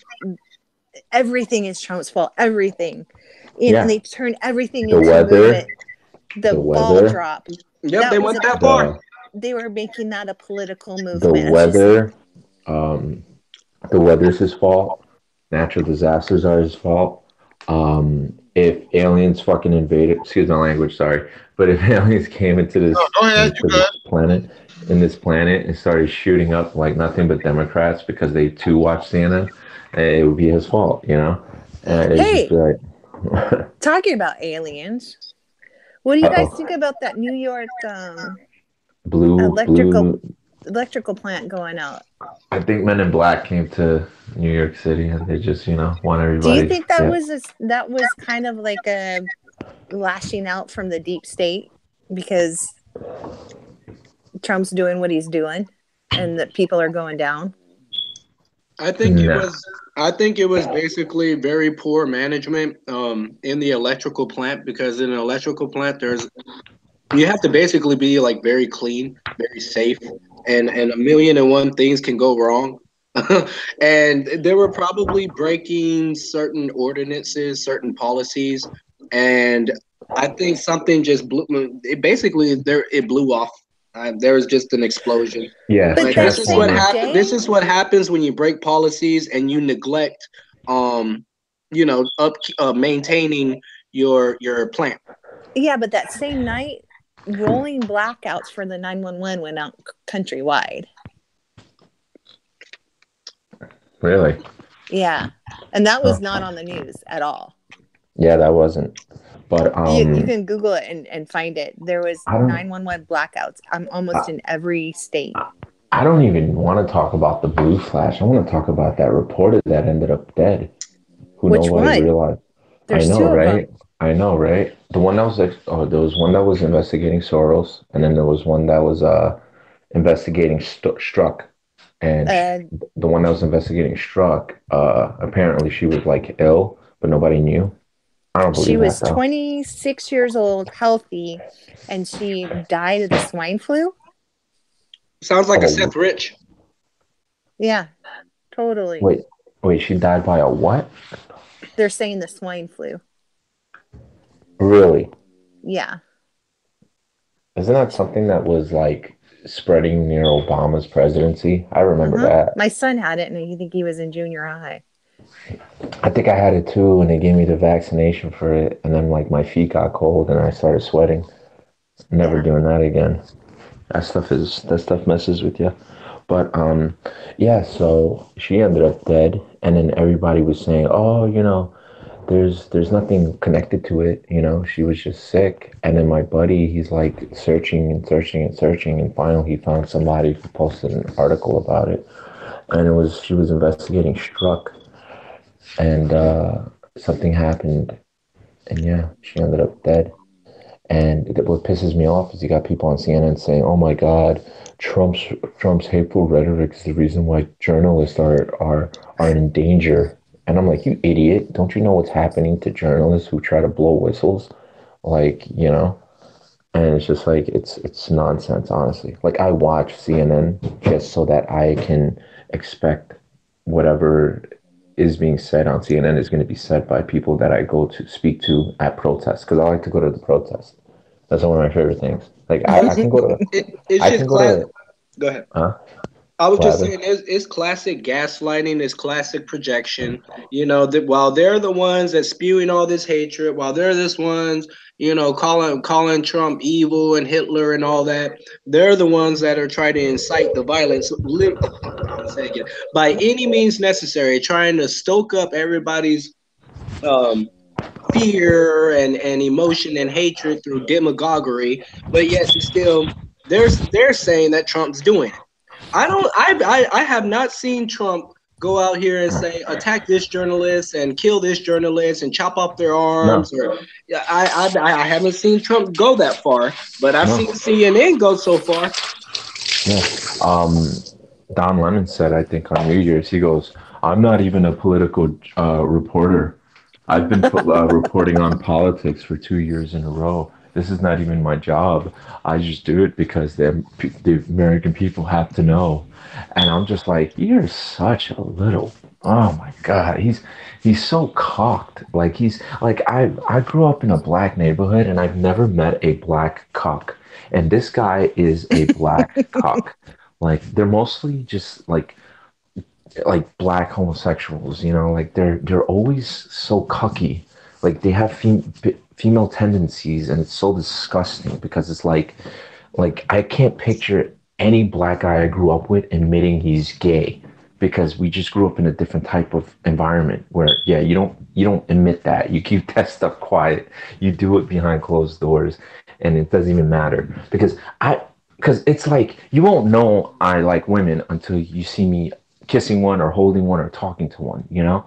Even if I'm talking to one, you know? Like I'm against PDA as an entirety. Like I just don't like it, you know? I don't do it. I don't like it. I prefer to do everything behind closed doors. When I'm out in the streets and stuff like that, I'll pretend I'm like your what do they call it? I pretend I'm on a friend zone with you. But once that door is closed, oh man, Gloves are off, hell yeah. or is Like glove on? turns Never into mind. Sorry, fif- bad joke. turns into 50 Shades of Beige. So, anyways, Yeah. did you see Anderson Cooper though? It's so Of funny that course. they talk so horrible about how Kavanaugh got drunk when he was a teenager, but yet Anderson Cooper was slurring his words last night on national television. Oh my God. Did you see that video from Key West when the tranny was in his shoe and it was coming up with the window? So it's like a tradition that's been going on for 21 years. And apparently there's a tradition in Key West that has a tranny inside of a shoe. And I'm just like, cut the rope, cut the rope, cut the rope. Like, just like I What? because she was on a shoe. It was like a big ass shoe, right? And it's Uh-huh. it's it's it's being supported by two ropes. So I'm just like, cut the rope, cut the rope. Like I don't like these people because I see what they're doing and it's disgusting. They're pushing it on children, and the moment they push it on children, I want to push them off a cliff. And I'll tell them that, and have told them that. Like But that's the goal. That's how Satanism works. Satanism, the holy grail of Satanism in and of itself is okay, sexualizing children. I mean, you can look into it. Don't take my word for it. Just look into it yourself. oh no, dude, I know exactly what you're talking about. I know exactly. You got to Oh So see yeah, my this is video. all. This is not politics. Yeah. I This think is this is spiritual. It's a principalities. I think this It's is spiritual. It's a spiritual. completely, spiritual war. totally It's a spiritual. spiritual war. Now, go check my video on my YouTube channel. It shows me going into one of those bars, the bar where the kid was dancing for money. This 10-year-old kid or 11-year-old Oh. kid. Yeah, I went into that bar. The whole scene is just it just screams Pizzagate, you know. And I go in there, and I want to know how young are you gonna have a kid in this bar? And I kid you not, we said the age of 6, and that sick bastard did not even like bat an eye to it. He was actually just telling us, "Oh, you just need licensing, and you can bring him in." I was like, "Oh, really? So you don't care if a kid is 6 years old inside the bar?" Like, this is what I'm saying, guys. Believe it or not, I don't care how you feel about the LGBT, QRSUV, WXYZ community, right? You got to name all the letters because there's that many genders, probably. Um, Way more than that, actually. They're pushing pedophilia on kids by normalizing homosexuality. When you normalize something, you introduce it to kids. You normalize gun violence. How? Using it through video games. You introduce it to kids. You can also introduce it through movies. Well, But they're doing it's, it in school too. you know, what? Gun violence? Oh Hell no. No, I'm not no, talking the about that. I'm talking about the sexualizing. sexualizing the whole Oh, yeah. transgender movement, the Oh, 52 genders. absolutely. This is completely through. So basically, what you're seeing is a weaponization of culture and a weaponization, and the culture is connected to the media, and culture is directly upstream from politics. Number one, number two, you're seeing, in my opinion, a weaponization of the government. Right, because remember the inversion of the government serving people is the government rules over people. So the government is being pushed, and our taxpayer dollars are being hijacked in order to sexualize these children Yeah. through what they label as education. I mean, Yeah. I have a little niece, and she's even calling BS on it, and she's like barely a teen. You see what I'm saying? But guess what? Guess what? It's not women that are pushing it. The women push it when with trying to dress the kids up, I guess. But then you have men dressed up as women coming to your kids and hugging them and like having them sit on. Oh God, I don't even want to talk about this because it brings a tear to my eye and it makes me clench my fist. But yeah, so they have them sitting on their laps, and it's just so disgusting. And I promise you guys, I am not gonna let this go by. We have video footage of them saying, the kid that was dancing, that's 11-year-old, he's like, he's a famous child. He's just like Honey Boo Boo. He's just like Honey Boo Boo. I don't Mm-hmm. know who to. I don't know who's Honey Boo Boo, right? But that is not Honey Boo Boo. Okay, that kid is mentally ill. He's being given many different types of drugs. I think somebody said that he's on Rufalin, and he has hormone blockers. All these things. It's sick. It's sick. It's sick. It's sick. So Yeah, it's sex abuse, Well, child abuse, this drug connects with abuse. in psychology. California, it's now the mandated curriculum. Kindergarten. It starts in kindergarten. They start identifying the sexual organs at kindergarten, and they're no Oh, longer allowed to call the kids boys and girls. Right. They're identified by their sexual parts. They have in kindergarten. The mandated curriculum is that a kindergartner, by the time they finish kindergarten, are supposed to identify the penis, the vulva, and the vagina and the anus. oh my And in fifth God. and sixth grade, part of the mandated curriculum is for the fifth and sixth graders to demonstrate how to put on a condom properly. Demonstrate. Oh my God. Demonstrate. The only And way, the huh? other thing, this really just bothers me because I know this is like a trend now that they are teaching, and the part of the curriculum will be that sodomy is the best form of birth control. Oh my God. Yeah, It's and it's also the ridiculous. best way to spread STDs. See, and so this is the guys. You see what I'm saying? Now, this, like I was trying to say, this connects Mhm. with psychology. In psychology, okay, for example, your prefrontal cortex, which is the frontal lobe of your brain, the very, very front, where your quote unquote third eye is, right? The prefrontal cortex does not fully develop until you're about what, like 26, 27, 28.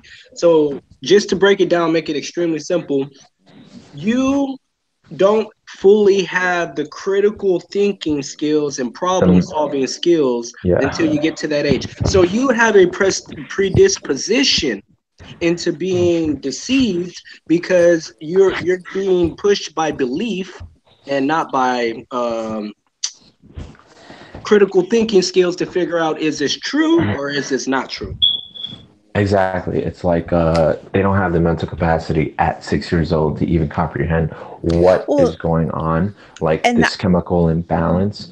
And the only way I can ever identify an anus is if somebody mooned me, because that's what we used to do as kids. We used to moon each other. I don't think kids moon each other anymore. It probably goes even farther than that. And the only way I can identify a penis if I look down.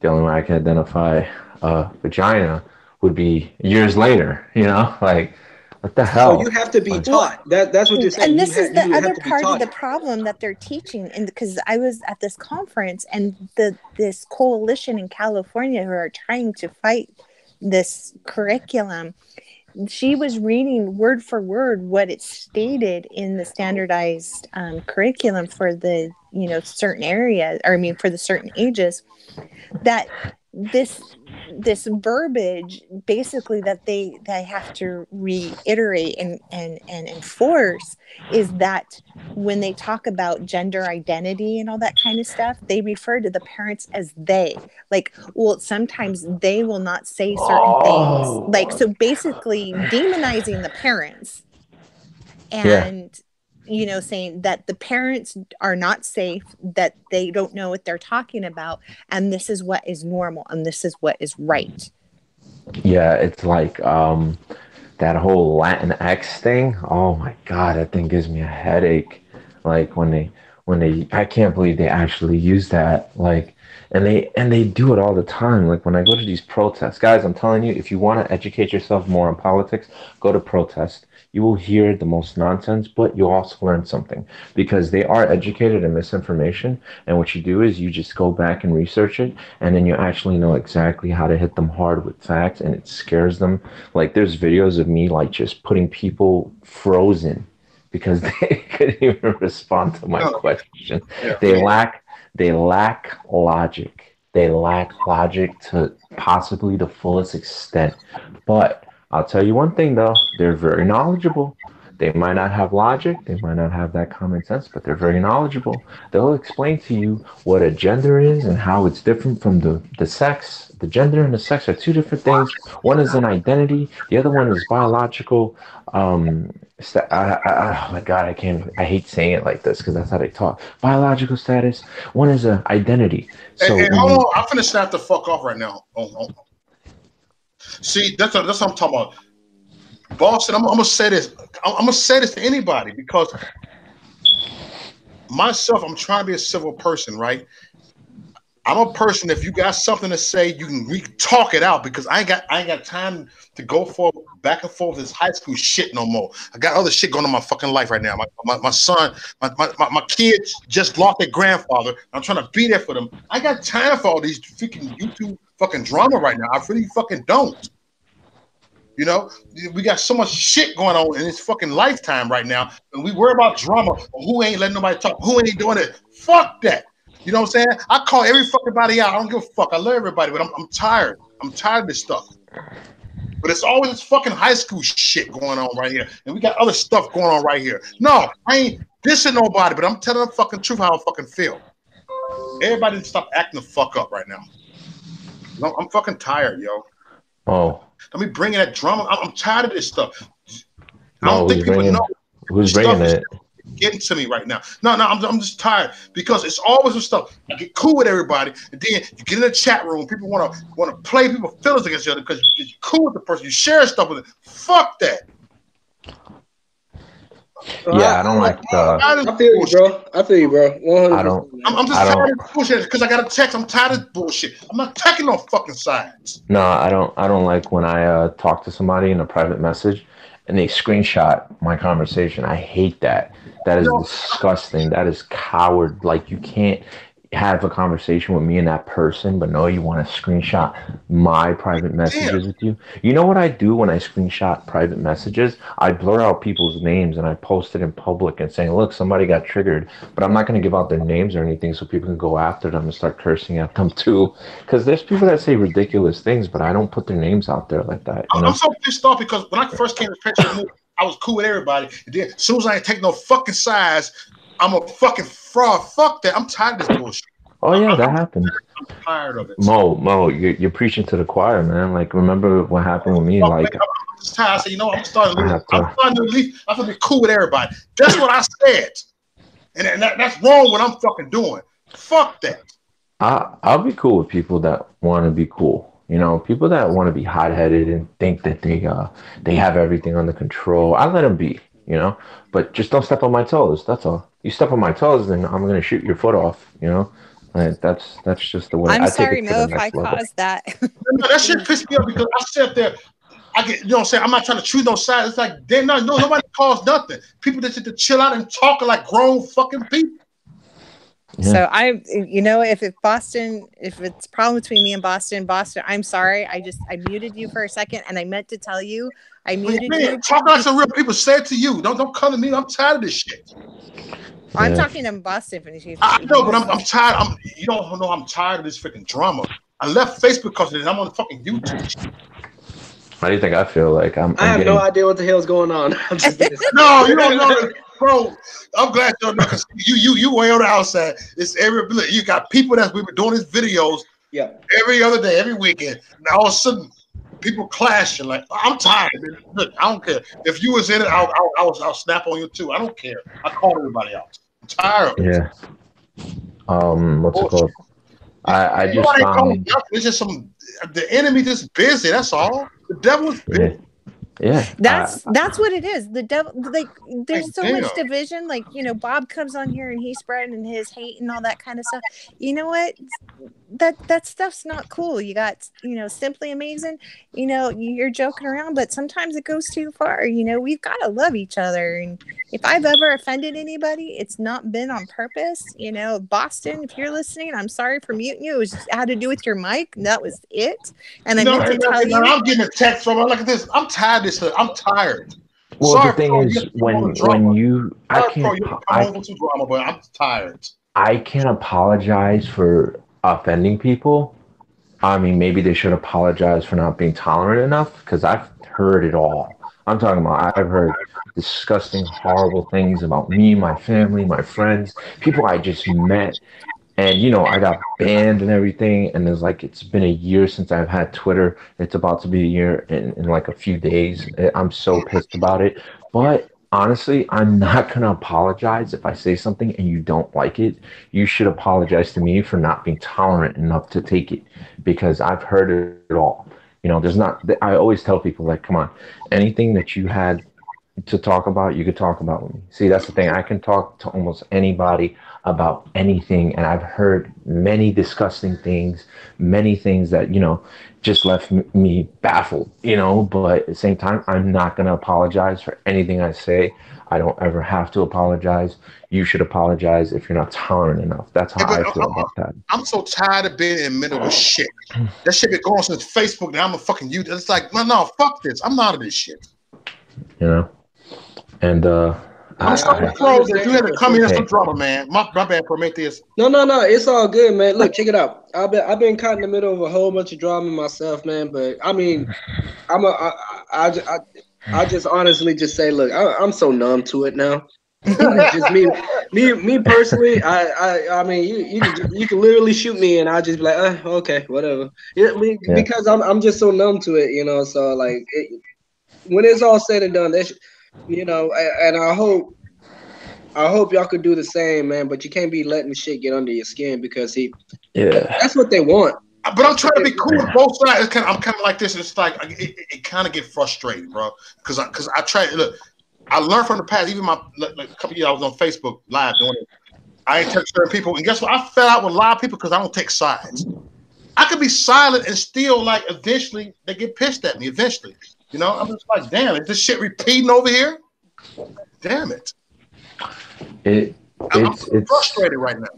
It's upsetting, because it's like I'm trying to make peace over here, and I ain't taking no fucking side. I don't give a fuck.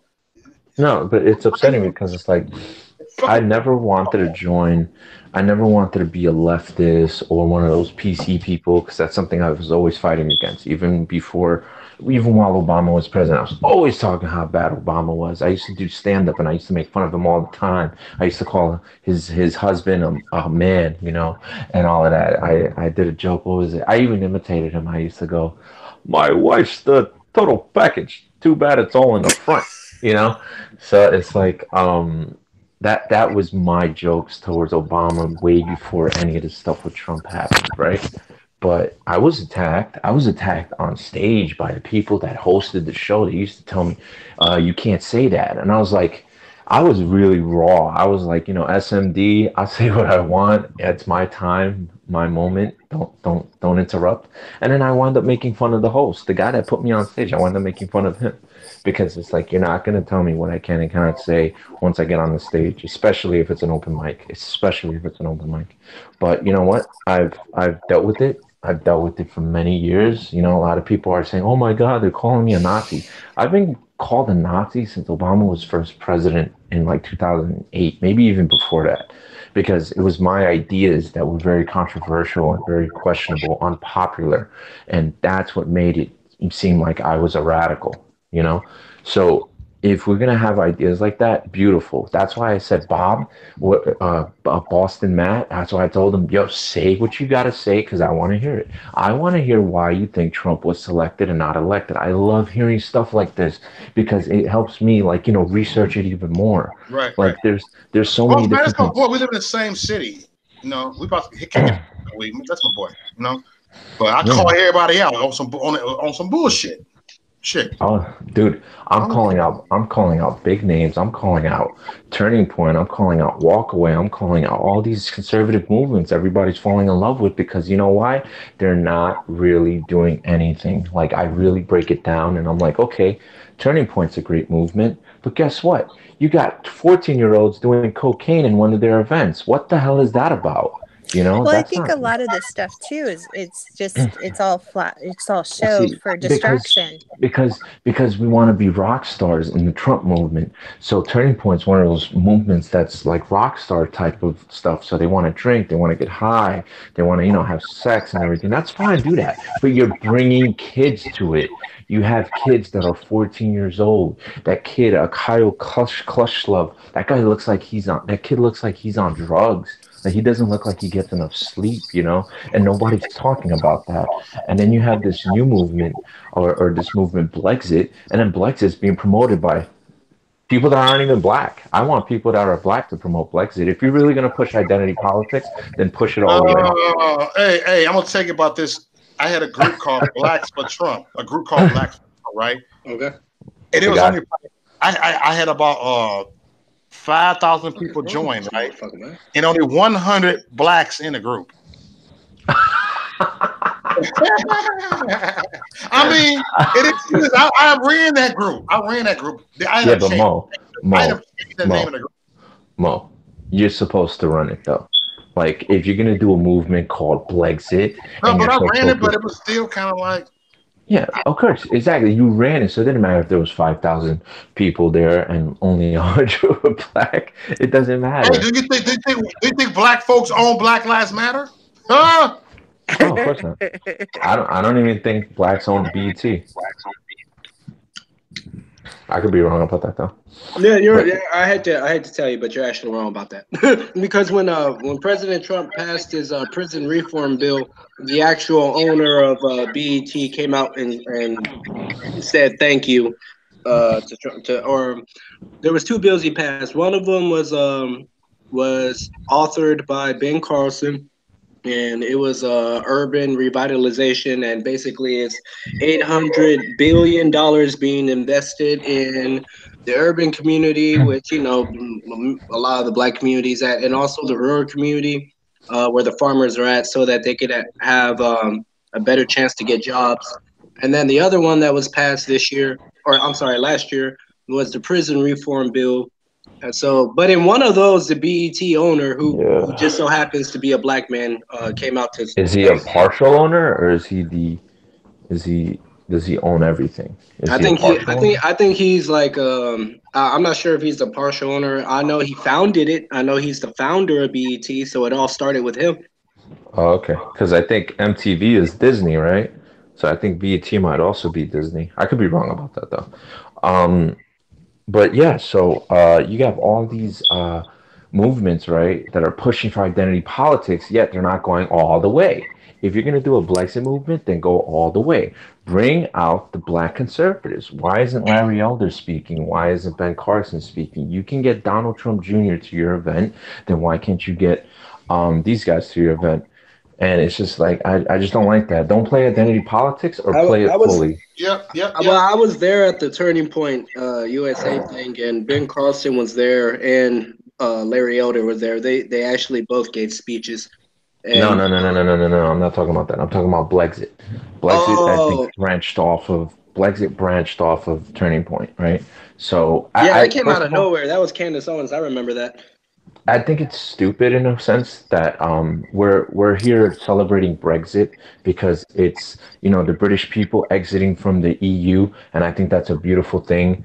And then instead of respecting that, I feel like Candace Owens just wants to say, "Hey, we need to exit from the Democratic Party."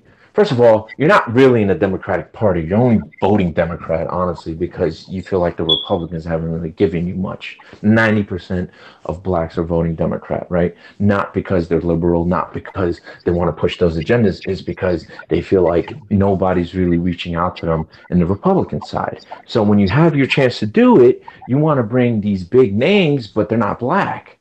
If you're going to push identity politics, then push it all away. That's what I'm saying. Larry Elder should be there. Larry Elder's amazing. Tom Sowell. What's called Benjamin Carson. There's a lot of people that should be in this, but they're not. They're not getting involved, and you have to ask yourself why. Why aren't these people getting involved with it? Probably because they don't want to fall into identity politics. I'm a Latino, but I don't want to be a part of the exit. I think that's stupid. What are we exiting from?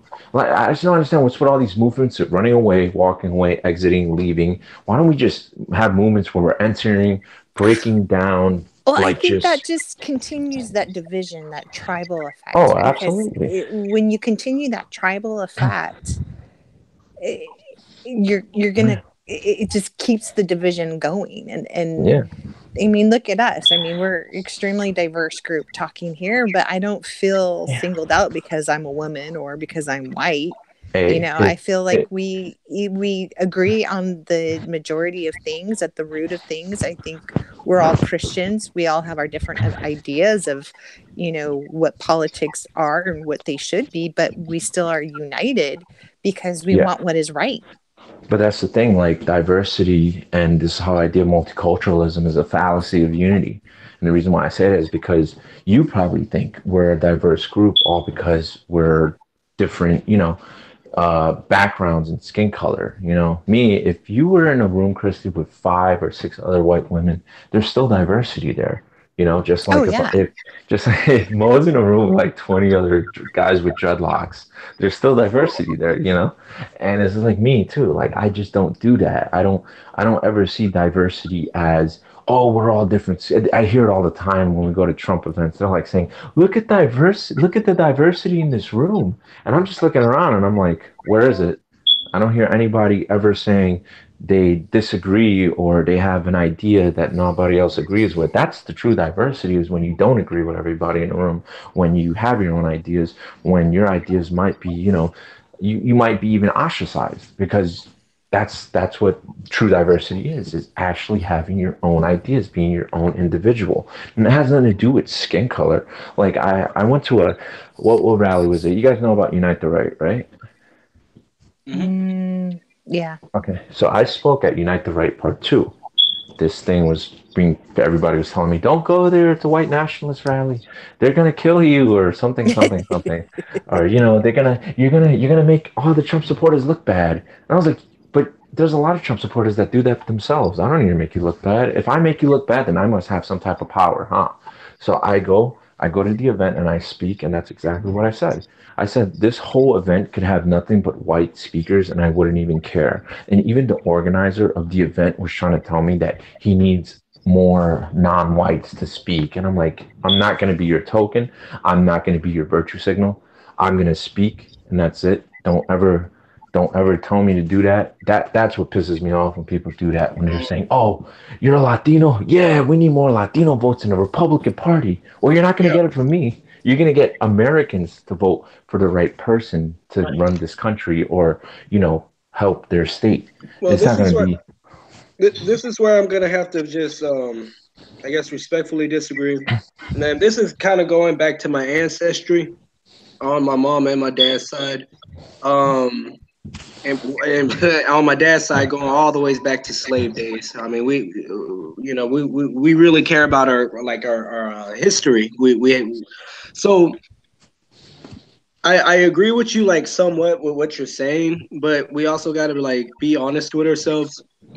And looking back at history, and I know technology only goes so far, but you'll see a pattern that when it comes voting time,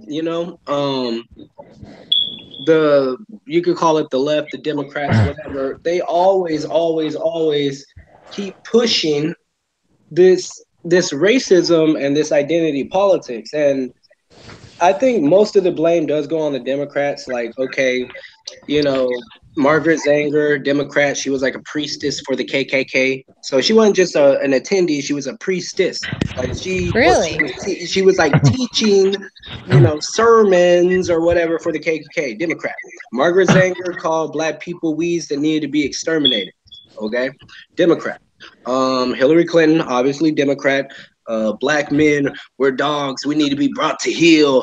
Well, Um, Hillary also said that Margaret Mar- Sanger was a See, mentor of hers, and right, right, also right. Larry or Robert Byrd. yeah, Okay, she's and another she's. thing is, I'm Mhm. sorry, hold on, let me say this one more thing with Margaret Zanger. Margaret Zanger also, when she created Planned Parenthood, the original name for it was called the Negro Project. Really? Yeah, So, Wow. with that being said, you know, um, I just want, to, I guess, enlighten you. And I'm not saying like, oh, all the Republicans are completely innocent and them generalizations and blanket statements, because it's not. What I'm trying to say is most of the blame lies on the Democrats. But yeah, the Negro Project, but yet and still, blacks, we are weeds that need to be exterminated. So you see the connections.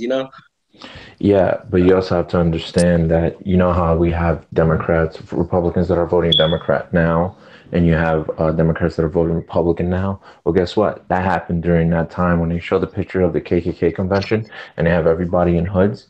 Those people were Republicans and Democrats that just fall for more for the policies of the Democrat, because then they don't ask the question, who were they actually rallying for? What was that person's policies? Was this Yes. person a white supremacist? Was he not? Was the other guy better? Was the other guy worse? See, I don't. I used to do that. I used to fall into one party and say, "Yeah, Republican all the way." But then you really break it down, and then you also wonder why the hell, if we're talking about even the Civil War, right? And the thing is, I don't talk about history in the sense of my ancestry, because even though I know where my ancestors came from and everything, it doesn't make me who I am today. What my grandparents went through is something I probably will never go through. You know, what my great grandparents went through is something I'll never go through. But when they tell me what they went through, it can help me become a better man or a better human being, possibly, you know. But I'm going to say it like this. Okay, so during the time of the Civil War, did you know that Abraham Lincoln wanted Robert E. Lee to be a part of the Union? Mhm. Now, if this was really a fight between the North and South about slaves, then why would he want him to be a part of his union? Well, it wasn't that it was a whole union thing. It's falling back on Robert E. Lee's what do you call it, military experience. And if you compare him to Ulysses S. Grant and you look back on their military experience, I mean Robert E. Lee just on paper he's clearly the better choice. But Yeah, I yeah. mean what I'm saying is I think people are so blinded, literally blinded, man, and making this so complicated because this is how the devil works. Now, my thing is when I try to look at everything, I go straight to my holy Bible and I don't say race this, race that, white daddy Jesus this, that. No, no, I look at the principle of the matter. Just because slave days was 400 years ago, just because sharecropping was, a couple years, 100 years ago, the principle and the tactics always remain the same. There is politics of personal destruction, the politics of division, and there's the politics of, the Holy Bible. So the point that I'm making is, I guess I'd have to disagree with you, but hey, from what I know, Democrats were all over that KKK. Now, I'm not saying that every single Republican, It was. but what I'm saying is, Naxals. I know Yeah. for a fact that the Republicans helped um, blacks start the GOP. Actually, open that door for us Yeah, to get into politics in the first place. I for know real. also that Republicans were helping Republicans, not Democrats.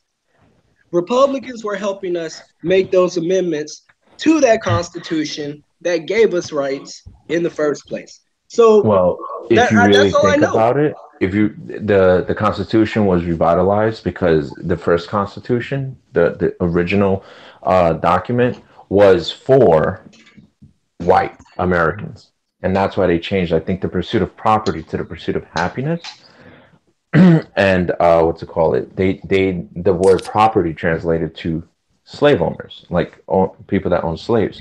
So if you're going to revitalize the Constitution, then you have to ask yourself, what were the founding fathers' idea of America? Their idea was to have people in America, but they didn't want them to live amongst each other like, multicultural. They didn't want that. They wanted blacks to have their own area, whites to have their own area. This was actually in the original document of the United States Constitution. Now, when you really think about it, right, you might not like what I'm about to say, but guess what?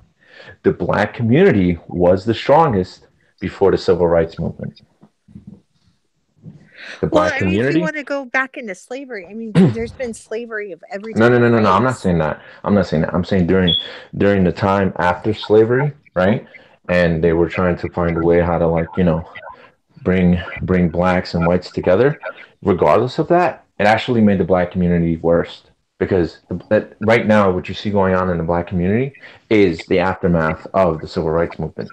When the blacks were segregated from the whites, right? If they would have done it in a peaceful manner, believe it or not, the blacks would have been better off because they would have focused on their own cities, their own communities, and would have built it up to be at a greater standard. But it wasn't like that. It was certain businesses were thriving, and because of the banks, they were pushing for less blacks to own property and stuff like that. It's really the banks, honestly. Like you can even go to the Federal Reserves. All of this is all connected to just these banks, and it's way before even America was established that these banks always plan on doing something like this in a country, and they used America as their blueprint, like of how they're gonna form the global economy, and they're doing it now, and you see it. Like I have been to a few states already, and it's so sad that I have not seen a black community that's thriving, and that's very sad. And the only way it can thrive, honestly, is if it's a black community that has Jews. And that's it. I've never been to a black and white community. I've only been to a black and Jewish community or black and Hispanic community. I've never seen a black and white community. It's Right. either So going to be this black this or is white. where it goes back to the media, and this is where I put We like need to come out to California. 99% of the blame on the media. If you look in the media, if you look at culture, because remember, culture is upstream from politics. I mean, it, you can see how they're always pushing this race-based politics. You see what I'm saying? Oh, if you're an educated black man, then you acting like you white. You know what I'm saying? Or another culture thing, oh, the black woman is God, and that came out like um, Oh, yeah. a few years ago. The black woman is God. Don't question her if she does them. If she slap your baby, then how dare you tell her something? You hate your mama. You hate all women, and so you got to look to the owners of these media outlets, and then you got to look to like some of these like some of these, let's say, these rappers and shit, pushing this thug culture. Who are they signing that contract for? They ain't signing that contract for some rich black dude. They Or signing that Christians contract to or the big. Muslims. They're signing that contract to in my opinion, and I might be wrong, but they're signing that contract to their big rich white daddy, and they're pushing that culture that says, "Hey, go kill your homeboy because he's in a different gang," or "Hey, look, little black girl, you need to fuck a thug because he's cool, and that little lame over there, fuck him. He too smart. He white." So you got to look at the owners of these media because it's the media in and of Yeah, itself that the pushes owners the culture. the Yeah. owners of the media, and I'm pretty sure you've heard this before, are secular Jews. Okay, Hmm. not it's not Oh, it's not. that just drives me crazy. People call like Soros and, like Yeah. you said, secular Jews are Zionists. They are not Zionists. They are not Um. Zionists. They are Satan. They are demonic. They are Well, the whole idea of they might Zionism be they might be is Jewish by the whole birth. idea of Zionism is extreme nationalism. So it's going to be like we can't have Zionism in America, right? We can't have it. Not in the form of Zion, but in the form of America. We can't have Americanism to the fullest extent. But that's what they want in Israel. They want Zionism. So when we look at it, we see it as if you're telling us to welcome all people in America and America is welcoming to Jews and everything, why is it that Jews are not really welcoming to their own people who are messianic? Messianic Jews are the ones that preach about Christ. I've had friends that are stop being my friends all because I mentioned Christ and they're Jewish. And I'm like, oh, I have to be careful with my words. I have to be careful with saying something about Christ just because you don't like him. Like I've had, Really? yeah, I was disrespected, and I It's was, sad. and It's sad. just because I mentioned Christ as the one true Lord and Savior, I was called anti-Semitic because I'm Yeah. inconsiderate of the Jewish God, which I honestly thought was the Christian God. Well, But one then of when you, my friends, he grew up in Israel, and he grew up in uh, he was adopted, and he grew up in a very strict Jewish home. And when he became a Christian, they totally disowned him. wow, yep, and they spit on him. They spit on the Messianic Jews. Like my friend's a Messianic Jew, and I usually get along with them more because it's one thing when you believe that America is a beautiful country, but it's another thing when you're trying to tell me that you live in America, you love America, yet your loyalty is to Israel, even if you're not even from there, you know? Like that's what bothers me. Like we can't be dual nationalism, you know? I just don't believe in that. I believe in if I'm born and raised in America and I want America to thrive, then yes, I am a nationalist, I am an Americanist or whatever. I even joke around sometimes and say an American supremacist. But you know, that's my not even loyalty. This is my respect. This is what I want to help, you know? This is the country I want to help. Me helping this country does not mean that I need to give money to other countries and go fight wars in those countries. It means we need to fight the war that's happening here, which is cultural Marxism. And that's the problem right now is that we don't want to talk about it. We don't even want to, what to call it? We don't want to educate people on it because we fall into it. And cultural Marxism is easy. Cultural Marxism, if you, I use this analogy as a, what to call it? As an explanation of what happens with cultural Marxism. If you shatter a mirror enough times, you will not be able to see your reflection. You will lose your identity as a person. You will not know who you are. And you see it right now with groups such as Antifa. You see it with groups such as, like, I don't even want to say it, but even the Proud Boys, it's like, you know, they all say that they're for something, but they wind up becoming a walking paradox. And that's what bothers Well, I me think, about and I think what. it just comes down to distractions. I mean, Absolutely. I'm very much a patriotic woman. I love my country, but before I'm a patriotic woman, I'm a Christian. I love my God. I love my Yeah. Christ. I love everything he's done for me. I am a mother. You know, I am, and those things become before I'm American. You know what I'm saying? And that's the thing that we need to all come back to. We need to come back to Christ. A lot of this stuff, yeah, we need to pay attention to politics. We need to pay attention to our country because we were given a gift through it. But we're getting so distracted with stuff that's going to be insignificant Exactly. when the time comes. Everybody's getting distracted by these little bitty minute details, in my opinion. And looking back on everything that I know, America and Israel are allies. Okay. This goes back to the Holy Bible where Trump, what did he do? Trump moved the embassy to Jerusalem. I mean, that's Yeah. biblically Yeah, biblically. prophesied. Okay.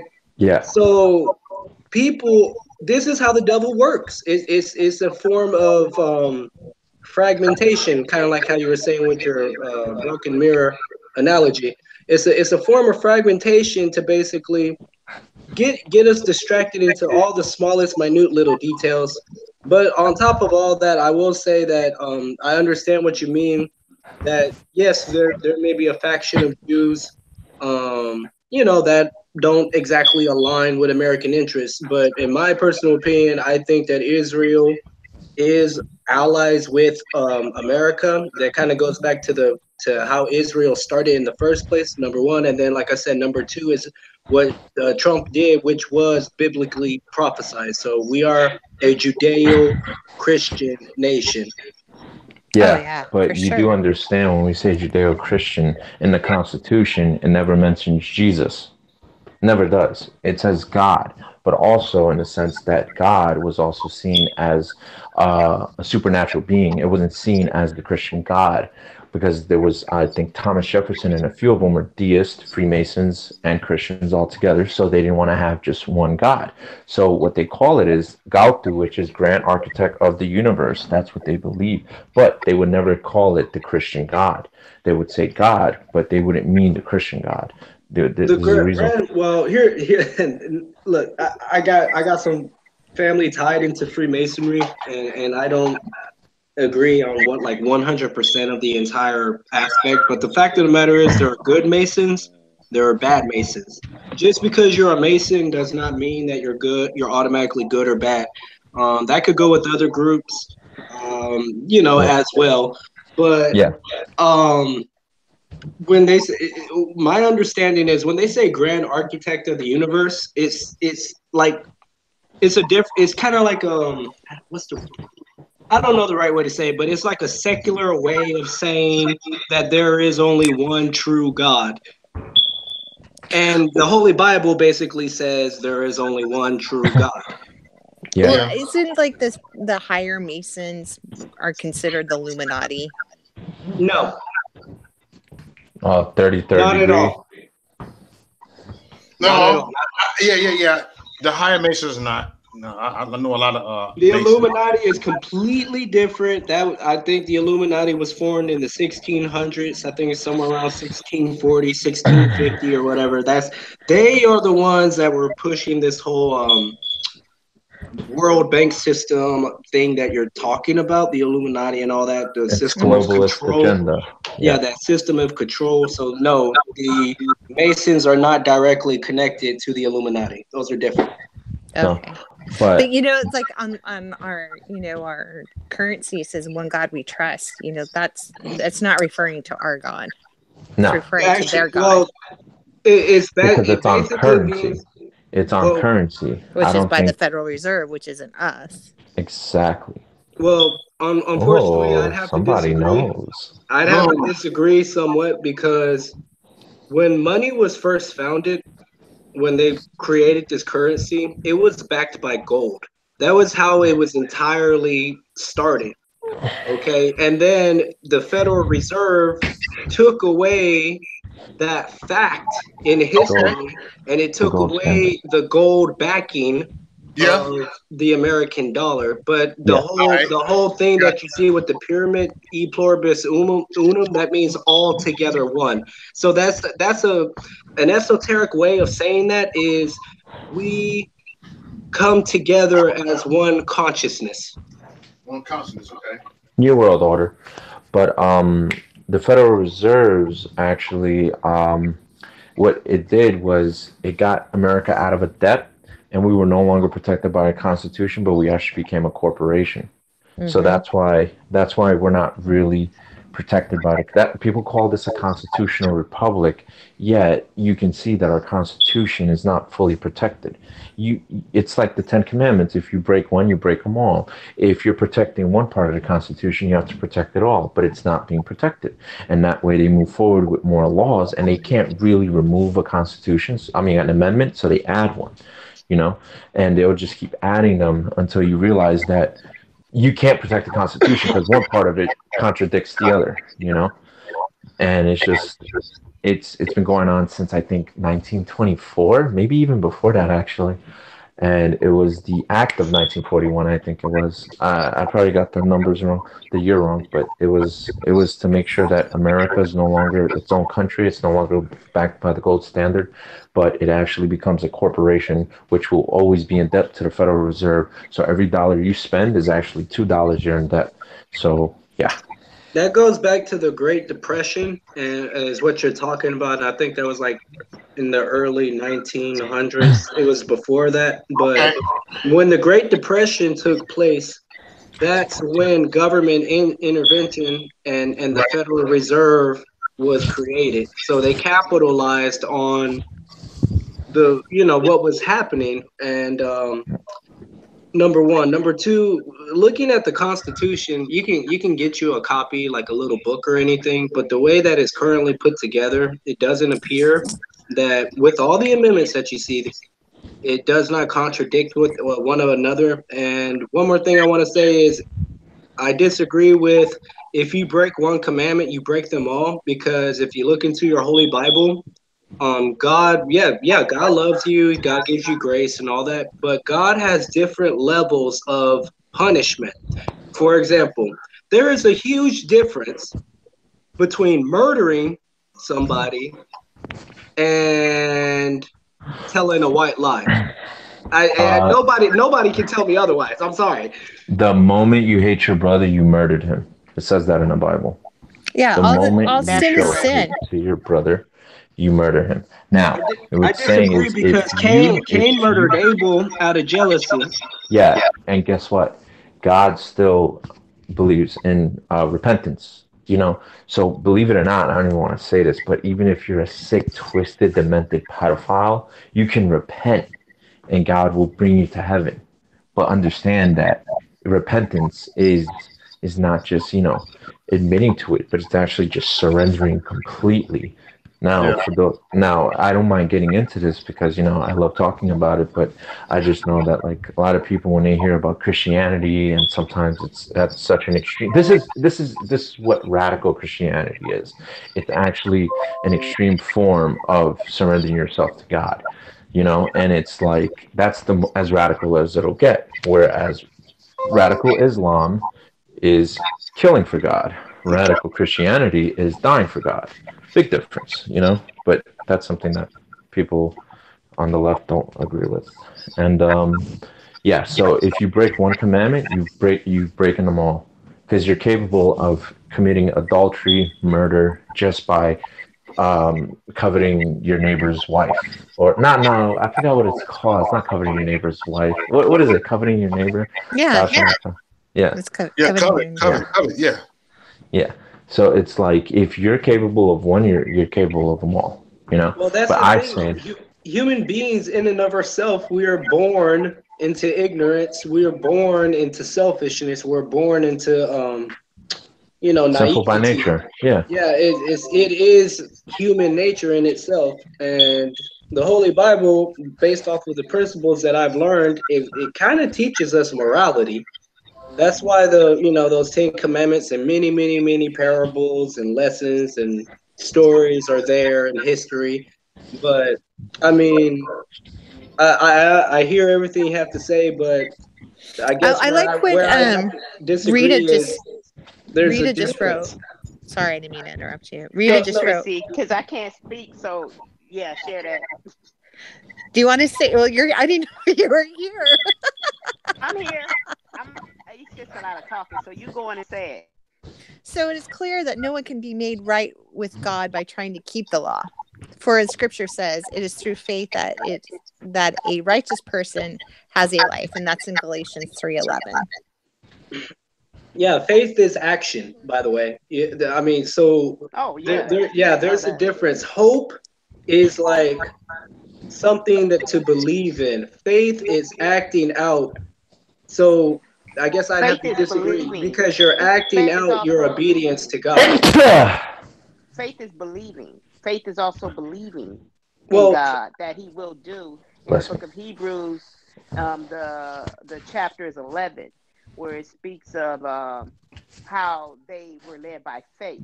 So faith is by believing that God is. Faith is the substance of things hoped for and the evidence of things not seen. That is faith.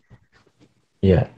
And it's like there's many men in the Bible that were murderers, adulterers, and other things, but they gave their hearts to the Lord. You know, I mhm. think it was it David or Solomon who killed a man in battle to have his wife Bathsheba? Was it? Say Yes. that And again. he put a In the man in Old the front Testament. lines. And I think it Yeah. was Mm. David. He put a man Yeah. in the front lines. He had thousands of women, thousands of wives, and he just wanted this one. So at the moment he did that, God took his kingdom away from him. Yeah. Yeah. He Yeah, basically, I mean, he committed adultery. He committed murder. Um, yeah, and yeah. even his right hand man, I can't think of his name. Um, Joshua. oh gosh, it was Bathsheba's grandfather, I believe it was. Shoot. Rita, do you know who I'm talking about? I know who Uh, you're talking about. I can't think of Joshua his was with name right Moses, now. I believe. It I was know it that. was basically he was an advisor for King David, and it was Bathsheba's. I believe it was her grandfather, but it was somebody closely. Nebuchadnezzar. No, it wasn't Nebuchadnezzar. It was Nimrod. I can't think of it. But anyways, but he even he even warned King David. But the cool thing about King David and all that kind of stuff, as crooked and as evil as what he did, I mean, in the way we value sin, I guess is a way to put it, or the way we put some type of weight on sin. He, by our standards, committed the worst of worst sins, and yet he was still favored by God. And it wasn't because Absolutely. because it was his repentance. It was because of his, he realized what he did was wrong, and he sought forgiveness, and that's what that whole, the meat of that moral of the story is about that repentance, that we can be as if we've committed murder, we've done adultery, we've done what we see as the bottom of the barrels type sins. It's forgivable. It's forgivable.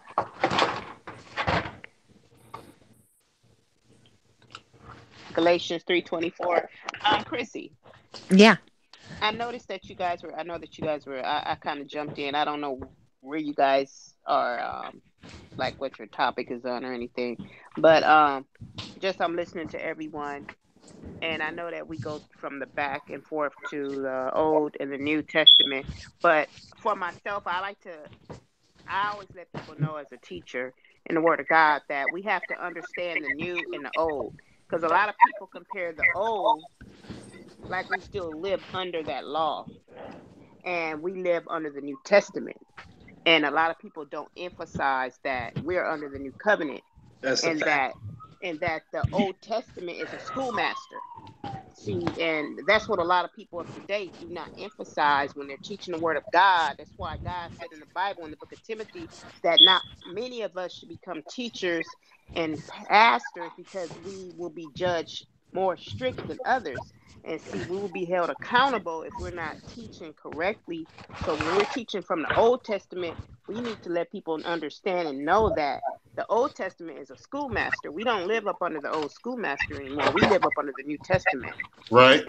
And so the New Testament is what? Galatians, what is that? Galatians, the third chapter. Is it 3? I think it's Galatians 3:20. When 3:24. Galatians 3:24. Do you have your Bible? Didn't Jesus say follow the Old Testament? No. Where yeah. Well, Yeah. at that time he did, but then after he Galatians died, 3:24. Let's go to 3:24. Let's just stick with the word, Okay. and let's go with 3:24. Go with it. Galatians 3:24 says, "Let me put in another way. The law was our guardian until Christ came. It protected us until we could be made right with God through faith." Oh, there go that word again, faith, because faith is a very strong word. But that's what it's speaking of, is the schoolmaster, which is Old Testament. See, if we lived under the Old Testament, we would still be stoned today. It would still be okay for men to have a lot of women, because see, God allowed those things to happen to populate. But under the New Testament law, it's not Uh-oh. so, because we don't follow the Old So you Testament don't think law. we could have had a reform from the Old Testament? A You think it was reform from the Old Testament? No, the New Testament is not a reform of the Old Testament. It's the new covenant of what Jesus came, because Jesus came back. You know how people say that, oh, someone made this comment to me. They said, oh, we've been hearing that the end of time is coming. Well, the end of time has already been so since Jesus rose from the grave. We Okay. already Okay. in the Come end on of now. time. You know what I'm saying? We already in the last days. We just haven't been hit with everything else. We already live in the last days. So Mhm. what we need to do is understand how to live as Christians today. And what we need to do is understand that the Old Testament is a schoolmaster, and we need to be under the covenant of Jesus Christ, which is the blood of Jesus. And we need to be under Matthew 16:18, Acts 2:38, when Peter was out there on Matthew 16:18, when he told Peter, "Upon this rock I will build my church, and the gates of hell shall not prevail against it." And then in Galatians, which one is this? Galatians, I already read this. "But that no man is justified by the law in the sight of God, it is evident, for the just shall live by faith. And the law is not of faith, but the man that doeth them shall live in them. Christ hath redeemed us from the curse of the law." Christ redeemed us from the curse of the law, because nobody could keep the law. And for us to say that we can, because here we go again, God said all have sinned. He said all, ALL, have sinned and come short of his glory. So Mm-hmm. here we go where it says Christ hath redeemed us from the curse of the law, being made a curse for us. He became a curse for us, for it's written, cursed everyone that hangeth on a tree, that the blessing of Abraham might come on the Gentiles through Jesus Christ, that we might receive the promise of the Spirit through faith. Brethren, I speak after the manner of men, though it be but a man's covenant, yet it be confirmed, no man are added thereto. You So, got I some mean, mic noise going on here. yeah, Is it me? somebody has. It's I not think it me. is Joey. Somebody has their live feed on. Yeah, somebody. I think it's you, But Joey. You the gotta pick it up. bottom line is, a lot of us that teach the word, we need to be very, very careful of how we're teaching people. That's why we have a bunch of, excuse me, sorry if I offend anybody, but Joel Osteen, people like him, I don't Oh, like teaching that. oh, people that don't. teach Oh, mm, about empowerment in the world, and anyone that says that anyone that's poor is not close to God, they have blasphemed against the word of God, because the Bible says that God is close to those that are poor. God never says anything about prosperity in the world, meaning world wealth. He actually said that it is the root to evil. That's why a lot of us think that we're in slavery still today, when we are actually enslaved by money, and we mm. look at movie stars and we look at people. That's why even the political parties use people of celebrity status and Hollywood status, because they know that we're goofballs and that we'll fall for anything. Mm-hmm. So that's why they use these people, because we always, oh, praise unto this person, praise that person, praise Trump. No, you're supposed to praise Jesus, and Jesus give direction on who you need to Yep. follow, who you need to vote for, and what you need to do. I don't praise none of these fools down here, but I do get down with what Trump is saying, because I understand he's not here to attack me as a person. He's actually support my Christian values, and that's why I'm first. I am Christian. Mm-hmm. I'm not a black woman first, and my skin color just happens to be of that of a black ethnicity. Because living in America, what they need to do first of all is they need to get rid of all that mess on those doggone applications and just call us some doggone Americans. That's how we can get down first, and we can grow as people. We need to get rid of Yes. all those ethnicities and become American I citizens. think that'd be incredible if you go It on would an be a very beautiful application thing. and then And you then just we put can get rid of American, all and that if you're mess. not American, you just label yourself an invader. but but Yeah. but I'll tell you right now, when you break the first commandment, that is slavery right there. When you put something before God, you've actually become a slave to it, because that's what it is to actually put God first, is actually surrendering to him. When you're surrendering to him, you are his. So when you make something else control you, that's when you break the first commandment. But that is slavery. That's actually saying that this controls me, Well, and and that's this is. putting another God before him. If Mhm. you're the reason why Joel, you just hit that was a hot button for me, sister. Yeah. The reason why they talk like that is because they are manipulating people, because it gives them the excuse to, that's why they need that money. And that's why they're so rich, is because they're so Yeah. close to God. It's like, no, the reason they're that rich is because they're That's scamming people, and God is not their God. Money is their God. yep. That's who and what they're worshiping. That's why I don't like Catholicism, because that's exactly what Catholicism does. It's Mm-hmm. been doing it for centuries. Yeah, when For you were talking about, Yeah. Christians going to war, millennia. that wasn't Christians. That was Catholicism using their Hmm. perversion of religion to Yeah, manipulate people for their wars. absolutely. It has nothing to do with divine purposes. That's what they say it was. And I've never liked the Catholic Church. I faint when I walk into a Catholic church. It's just too big for no reason. Like I could feel the spirits and all the demons in there. It really hits me hard. Have you Like ever I'm not checked even out the joking. Vatican? Oh my God, no! I would probably get a heart attack, because it's There like, are so many idols. I mean, they have one of the idols that they have is they have Hindu idols there. They Yeah. have a large throne that is like a human couldn't like sit on it. It was so big. There are Wow. so many homages to demonic entities that I'm are so blatant that just boggles my mind. But yeah, they say it's a contribute to art. It's art. It's just no, art. no. This is when you idolize, or idolatry actually. This is idolatry. And I have the St. Patrick's Cathedral in New York, and I was walking there at midnight one time. I was walking. The St. Patrick's Cathedral is the one that the Pope goes to. So I was walking around there at midnight, and I kid you not, the closer I got to the door, the more weight I felt pushing me towards the ground. It was so freaky.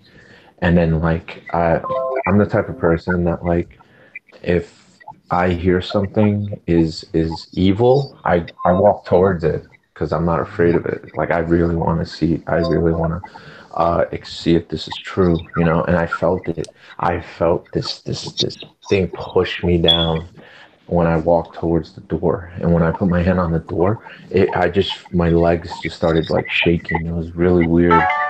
And it's like I've been to many different churches, but every time I go to a Catholic church, doesn't matter. It's those big churches, you know. Yep, the It's big like churches, them huge churches. yeah, They don't those do nothing. it's because there are wolves in sheep's clothing Yes. in the front of the church, and I've been to many of them. I've been to regular Christian churches that are huge.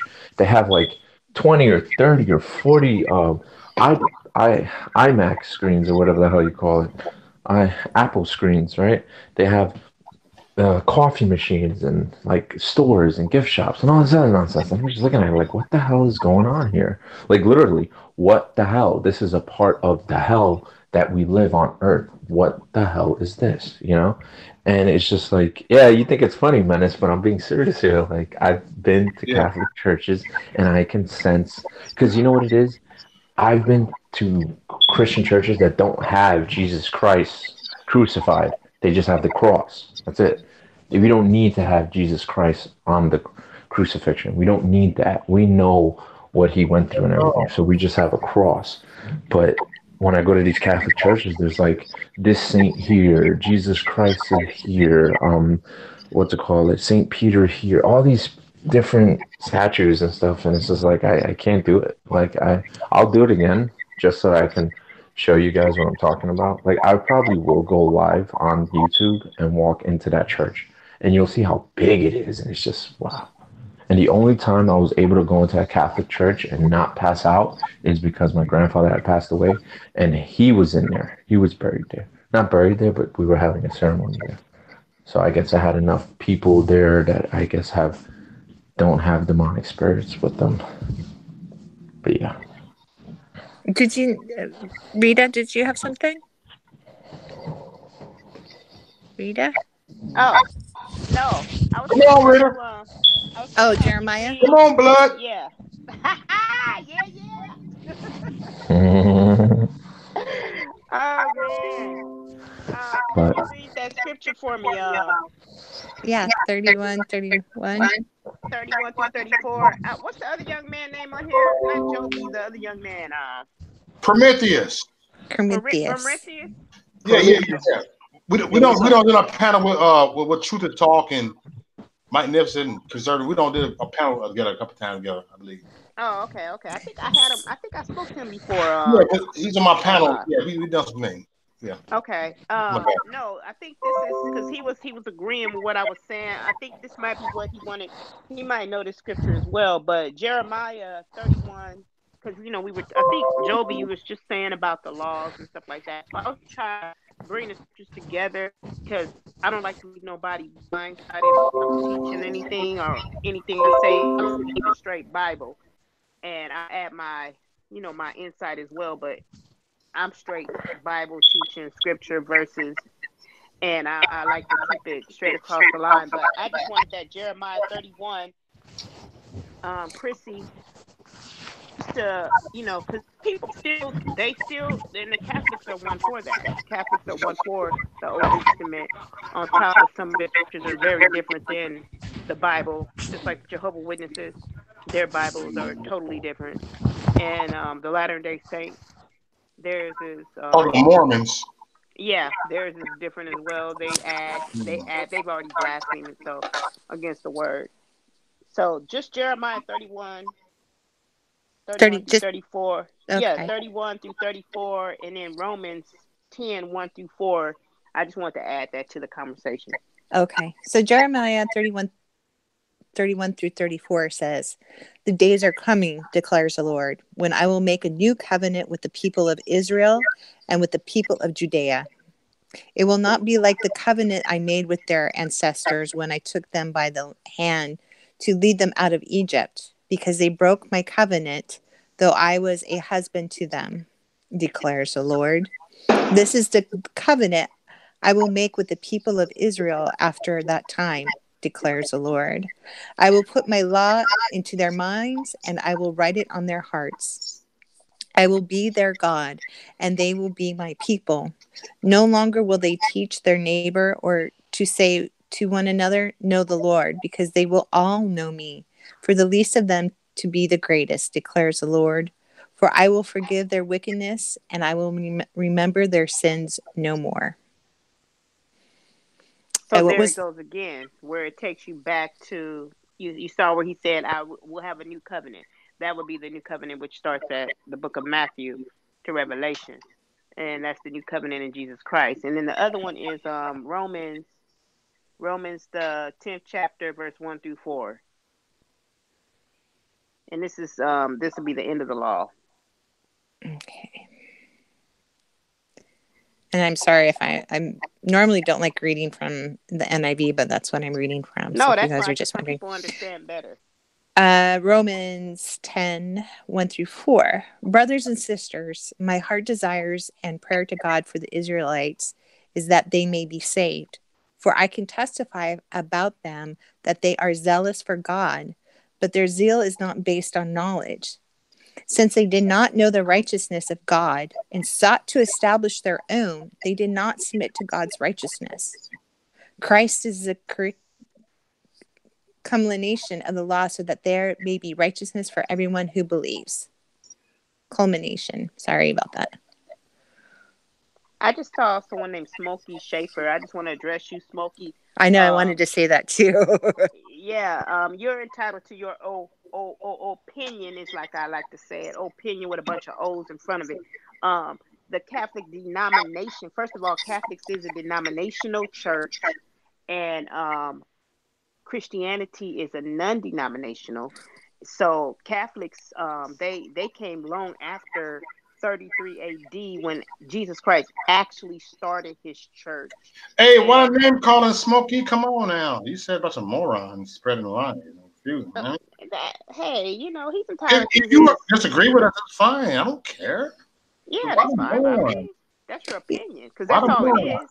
We don't have to That's call all he has. names. It's And we're okay. not You can say hateful. We're morons. You far think from morons. hateful. It's all right. I Man, don't my care. skin is so I thick. love Catholics. When I you just grow up don't in like the Catholic Compton, when religion. you grow up in Compton, California, there's nothing that he could say to offend me. I've been through it all. So anyway, Look at this. Conservative snowflakes. We got this. That's it. No, but it's all cool, man. Smokey, much love, brother. You want to come on? Send your come email. on. We can talk. I'm very open. look, Rita, Chrissy, everybody know this. Promiscuous. I don't give a fuck. I would call all y'all out if I see some stuff disagree with y'all. I don't care. I mean, that's just how it is, and I'm the It is same what it way. is, you know. But not with no But name calling. nobody should But be like I said, name calling is nothing. I mean, they no, it ain't talked nothing. about Jesus and Moron. hung him. So I'll be a you calling moron me a anyway. name is nothing. I mean, taking a bullet in the hood is more than calling a name to me. Yeah. Taking a bullet in the back is more than calling a name. Yes. It's real stuff going on over here. Right. That talk is small to me. But anyway, people need to realize that the Catholic denomination, again, it's a denominational church. It's a business, and they hooked up. If you look through history, they hooked up with some unrighteous Christians back in those days, because the Catholic denomination was not the first church.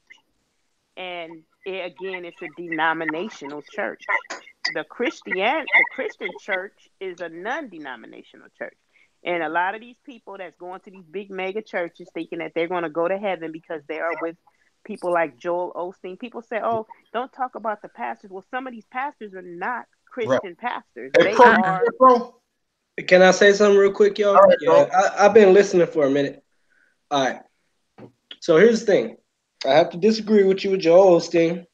I've been going to his church for a long time now. He's a heretic. Now I gotta disagree because You if can you disagree. go into the church, you can see a lot of.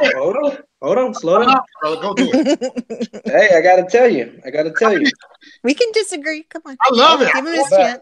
hey, you gotta let me talk, man. All right. No, So for example, go ahead, brother. Joel Osteen, he's real cool with John Gray. Now I don't know if y'all know who John Gray is. Does anybody here know who John Gray is? No. I don't know him. Okay, well, basically, he's a senior. He's been like a senior pastor for like I don't know about 7 months now, but basically he's been in the Christian faith for a very long time. Got his own church thing going on. Does anybody know who T.D. Jakes is? Titty fake. Yeah, He's fake as hell.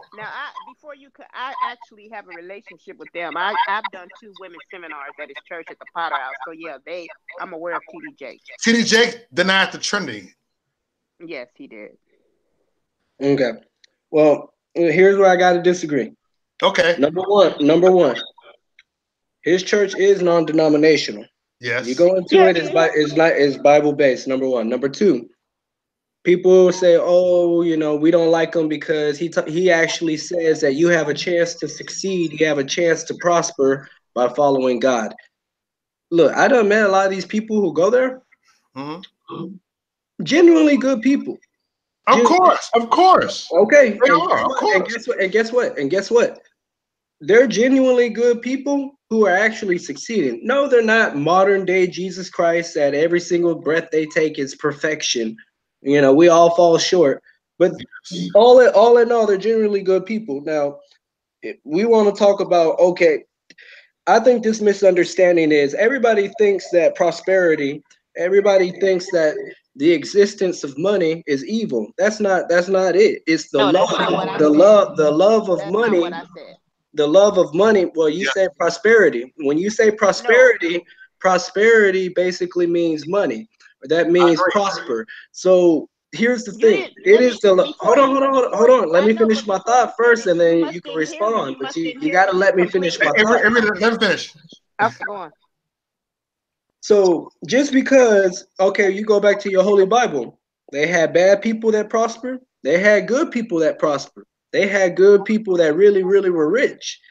I don't think tying money and directly conflating money, okay, to a pastor makes them a bad person. Okay, this is where it ties back to the principle, because you can either make your money or you could scam somebody, steal from somebody in order to get that money. So, with my experience based off of going to Lakewood for a minute now, ain't nobody try to scam me. Ain't nobody try to take nothing from me. I'm just saying, ain't nobody try to. It's all just my choice, 100%. Like if I want to give a tithe, it's all good. If I ain't never give them $1, ain't nobody ever treated me no different, no nothing. For example, I'm about to go to these finance classes.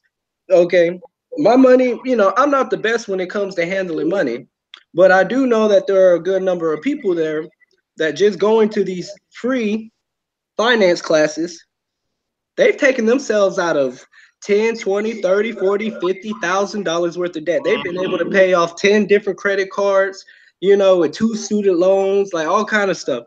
Mm-hmm. Another thing that I know about Joel Osteen is I think last year they were directly here in Houston, they were actually able to rebuild, like I think it was like over 4,000 different houses.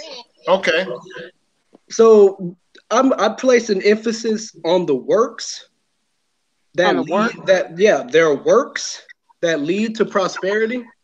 Okay, Okay. as opposed to okay, you got money, therefore you're evil.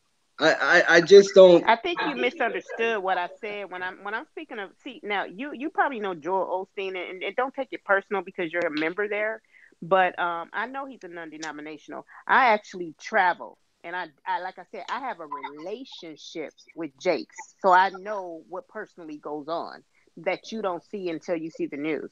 Now, when a person has a personal relationship with somebody, then they can talk a little more. But when you just go to a church, you don't know what is a business and what's not, because a lot of these churches, they will sell you anything and make you believe anything. And when a person is teaching, there's actually a video that is real that he would not answer the question about homosexuality.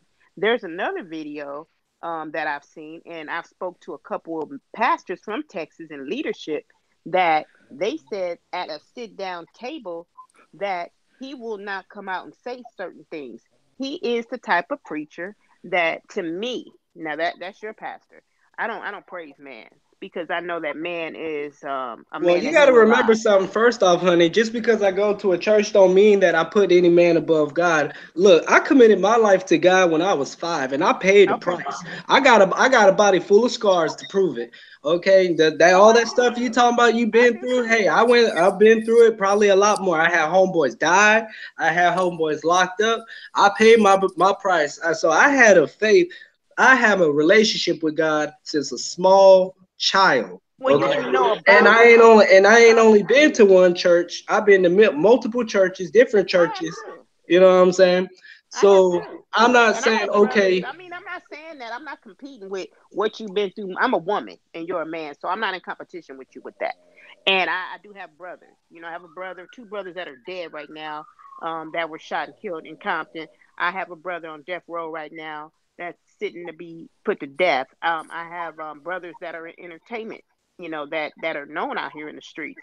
And I have cousins, you know, so I deal with the community in a big way. But like I said, I'm not. I'm not trying to go on an attack road with you or debate you in a negative way. I'm just saying that, you know, you're a man, I'm a woman. So first of all, let's get that out there. I'm not in competition with you on saying you got more scars or on anything like that, because we all face life differently. What I'm saying is that I know pastors, even I'm from Church of Christ. So even certain Church of Christs I don't go to, because certain pastors will pass that tray around 2 and 3 times and they have homeless people going to their church. I know that about Bishop Noel Jones. That's right here. That's Grace Jones' brother that was on that TV show. What's that? Pastors of LA. All them pastors that was on there, I know two of them personally, not just from looking at TV or anything like that, or just going to church on Sunday or Bible study on Wednesday. I have a relationship with certain people, so I know. It's just that I don't continue on a relationship with doing seminars and stuff at certain churches because they teach differently. Meaning, when you teach prosperity, I understand what you're saying, brother, and I have nothing against what you're saying. No, I agree with you on that level. No, as long as your But heart's in the right place, I'm good. You right, don't like them that's the prosperity main churches. thing. The prosperity thing is for me. Um, I sold dope back in the days. You know what I'm saying? So I know how to keep money, make money, pay bills, and all that. I didn't have to go to a class. It's just something, a gift that I got from the streets. So I know how to do my money legally and illegally. I've been a Yeah, thief, I've been there and done that too. All right, right? but So check it out, check it I out. didn't have to go to a There are a class. lot of things that I'm experiencing that's literally I would just call it classified. Okay, I would have to call it classified. And this is dealing with intelligence and all that stuff. And I'm like, I can't say, oh, I know this and I know that, and I got connected with this person, that person, because there are things going on currently in my life I'm literally caught in the middle of. But one thing I can tell you for a fact is Joel Osteen. He's one of the good dudes. He ain't perfect. He ain't Jesus Christ. But Hey, he probably I know for a fact he one of the good dudes. Just like kind of like when I talk to certain people about Trump. You know what I'm saying? I put in a whole lot of work, documentation, and I can sit here and say I know this, I know that, I know this. I done live that life. I've been out here in these streets. I done did stuff. I done known people. You know, I changed my life around. I pissed off the wrong ones at the top of the food chain, and I'll just say it like that, and motherfuckers come for you. So if you know what it is, then you know what I'm talking about. Okay. But one thing I can say for a fact, I thank God. I thank God that I know certain people that I know, and I thank God that I am protected. Okay, protected, because I'm telling you, man, I pissed off the wrong ones out here.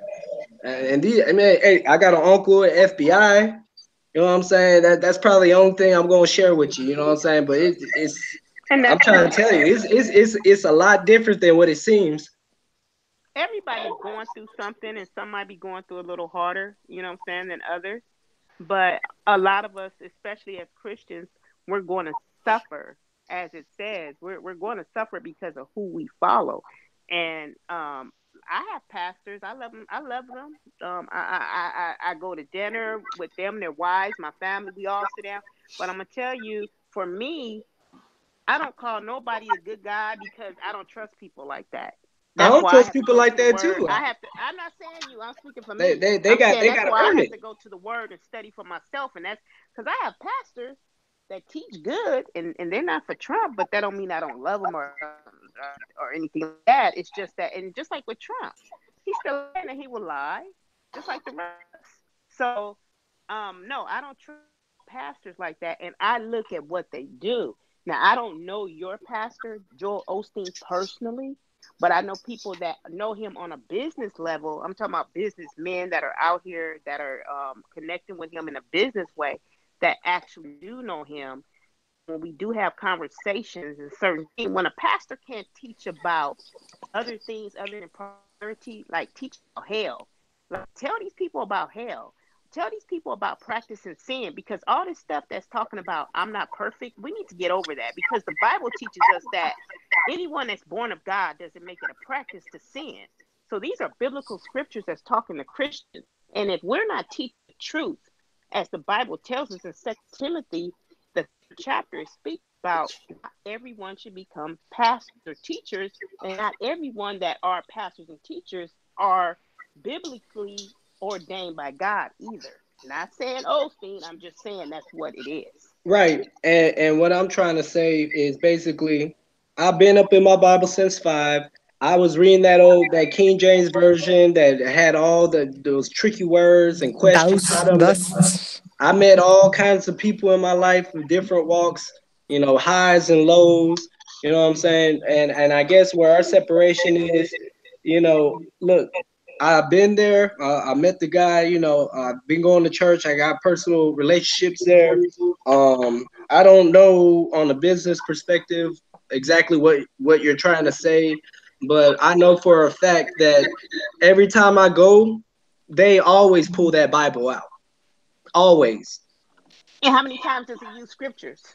And how many Every times does he single talk about sermon, like I hell? said, every single day, every single sermon. So you tell me that you seen I I'm scripture just where he going. I'm talked just about going hell? there. When No, I'm he just does his saying. lesson, he's always talking about a specific. It could be a story. It could be This is good tonight. certain scriptures. But the fact that I'm trying to say is they I always love pull that disagreement. Bible. They always pull that Bible out. Well, the devil knows But the Bible too. You know that, right? The devil knows the but Bible Yeah, inside and out. I done dealt with cults, and I done dealt with them Well, no, I'm too, not and talking I about. done I'm dealt with talking other about people different. who I'm weaponized the I'm Bible and they talking about prayed on the different. weak and they say, "Let's go pillage to I'm only Egypt." talking I'm about trying to different tell you, scriptures. I've been out here. I know what you're Okay. trying to say, but No, Joe I'm not. Osteen, he ain't one of the bad dudes. And I'm gonna tell you, for you taking up for him, that I mean, you're taking up for him. You're taking up for him. You may not know it, but you're taking up for a man that you only go to church to see preach every now and then, probably. Every You're now and taking then, that. no, You're I go every single Okay. week. Well, you don't And see, realize that what you're doing is you're saying that, oh no, he's basically, you're almost making him like a perfect person, like people I did didn't with say he was Obama. a perfect person. I never said Okay, so that. you I think said that he he's one of the doesn't do good wrong? dudes out here, and I thank God that I know him and I know other people that are protecting. Hint, hint. Prometheus protecting. You know what I'm saying? I'm I trying to was tell thinking you. I'm what your trying to name tell you means. something.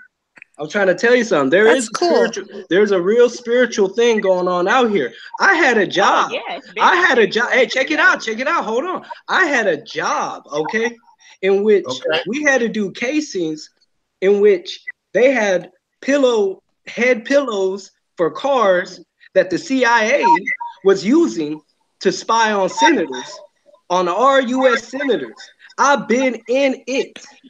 Okay, CIA. Wait, say that again? Yeah. I had a job which we was doing casings in which the Obama administration was spying on U.S. senators. I've been in it. Wow. You was in there too? I wasn't in there. I was just working my damn job. I didn't know I didn't know nothing about nothing. I was just a worker. Period, point blank. I was in the middle of it all. I'm trying to tell you. Deep in the game. You know what I'm saying? And you know what? You sound familiar. I'm not trying to, but are you the young man I spoke to that mentioned something about black women in the past? Are you the same guy? I have no idea. Maybe, you was maybe talking not. about your kid. You was talking about your child or something, and you Probably you so, yeah. towards black. Okay. Oh yeah, because I invited you on here before. Yeah. I think you came on quite a few times. Now, why you bring up black women, I'm not exactly sure. No, because I remember talking to a young man with your voice, and me. You can bring up black women. I don't date black women anyway. Oh, I damn in a heartbeat. But anyways, I can't mess with black women. They're evil. I remember him because his voice sounds familiar. I remember me. I only date a white woman. Conversation. Nah, Shut up, Mo. Nah, man.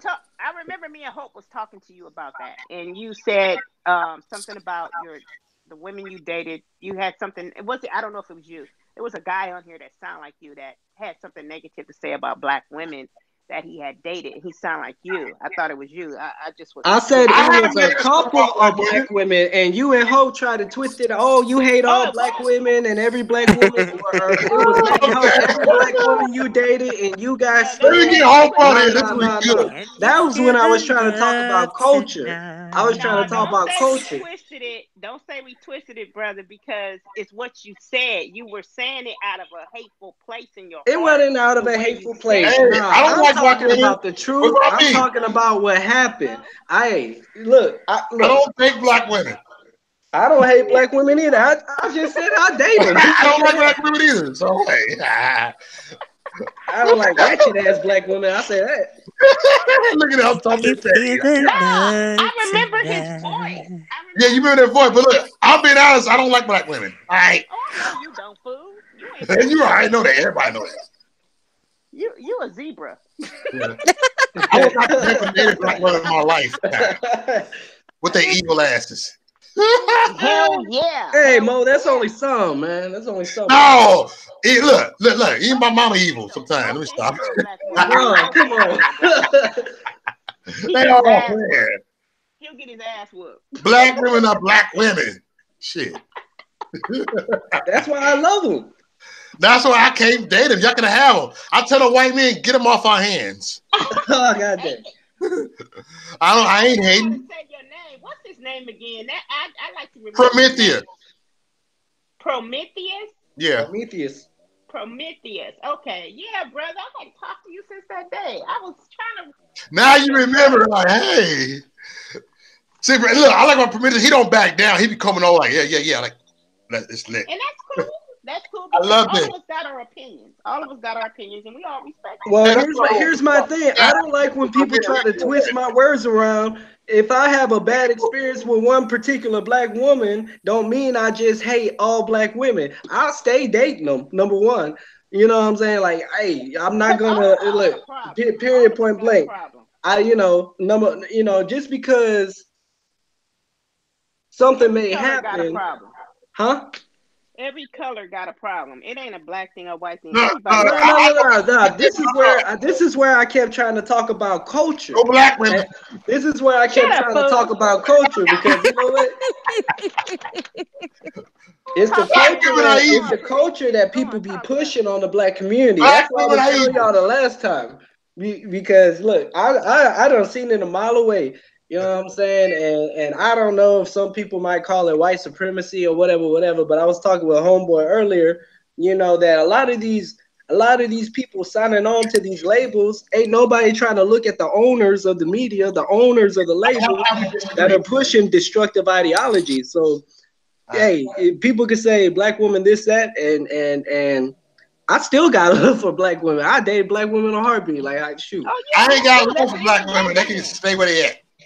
I can only date. I mean, I hate to say that. I love all people, but the only thing I date, is black men. That's I mean, that's all. Hey, you It's gotta be hard. pale. That's the difference. That's the difference. Because I ain't gonna look at the color of nobody. It'd be a black woman, it'd be an Italian woman, it'd be an Asian woman, it'd be a white lady. It's the principle of the matter. If you a good woman, I'ma date you. You know what No, I'm I saying? Like understand what that's you're just how it saying. is.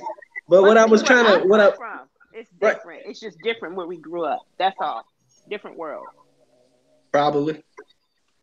Different worlds. I mean, for me, growing up in Compton, like I said, when you see your brother uh, laying on the ground, just shot 27 times, another brother shot one time, needing to go to Martin Luther King Hospital over there in Watts, and 2, 3, 4, then 5, 6, 7 more officers, which is white, showed up back in the days in the 80s. I'm sorry, in 90, 98, show up with their foot on his arm, saying what set you from my brother died right there. And it's not one incident, it's many incidents. It's not that I hold nothing towards anybody, it's just something that has been instituted in my mindset that that's why. You know what I'm saying? So it takes God, like God is still delivering all of us from something that we should be delivered from.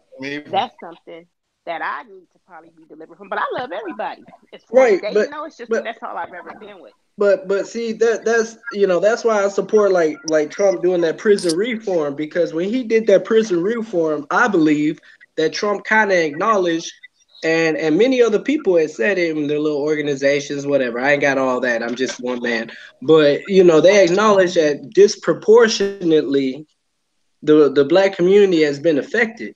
Even Yeah. targeted from Bill Clinton's what is it, prison bill, down to Yeah. LBJ's Three strikes. welfare policies specifically targeting the black community, Yep. down to the culture, down to the. So I feel where you coming from, but where I'm at is I love everybody. I don't Oh give a no, damn oh if no, you. I I love don't care if you everybody. bougie. I don't care if you from the Right. hood. Hey, it's Nah, all don't love. get that twisted. I'm not saying I don't love everybody. I'm saying as let's go back some more. Permit this. You probably can relate a little bit more. Mo wouldn't.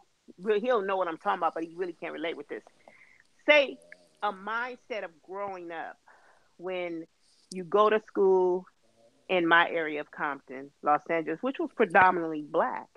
I grew up with predominantly black, even though I have Irish and white family members that I love and I was around. I was more around black people growing up. So when I was taught history and stuff like that, you always heard the slave mentality level, and it took black women a long time to actually shift over to other cultures of men. And you know this. It take it because more black men shifted over before more black women shifted over to different culture of relationship with different men other than black men, because it was a mentality of growing up that you were instilled with these type of wordings, what you was taught, that it took time. That's why, on different videos with Mo and Chrissy, I've always said when I talk, I'm speaking from, I usually always say black first, because that's what I deal with a lot of. Even though I ride a Hardy with a man, I don't even see white or black, but when people are ignorant, I see the color, and I deal with ignorant people every day.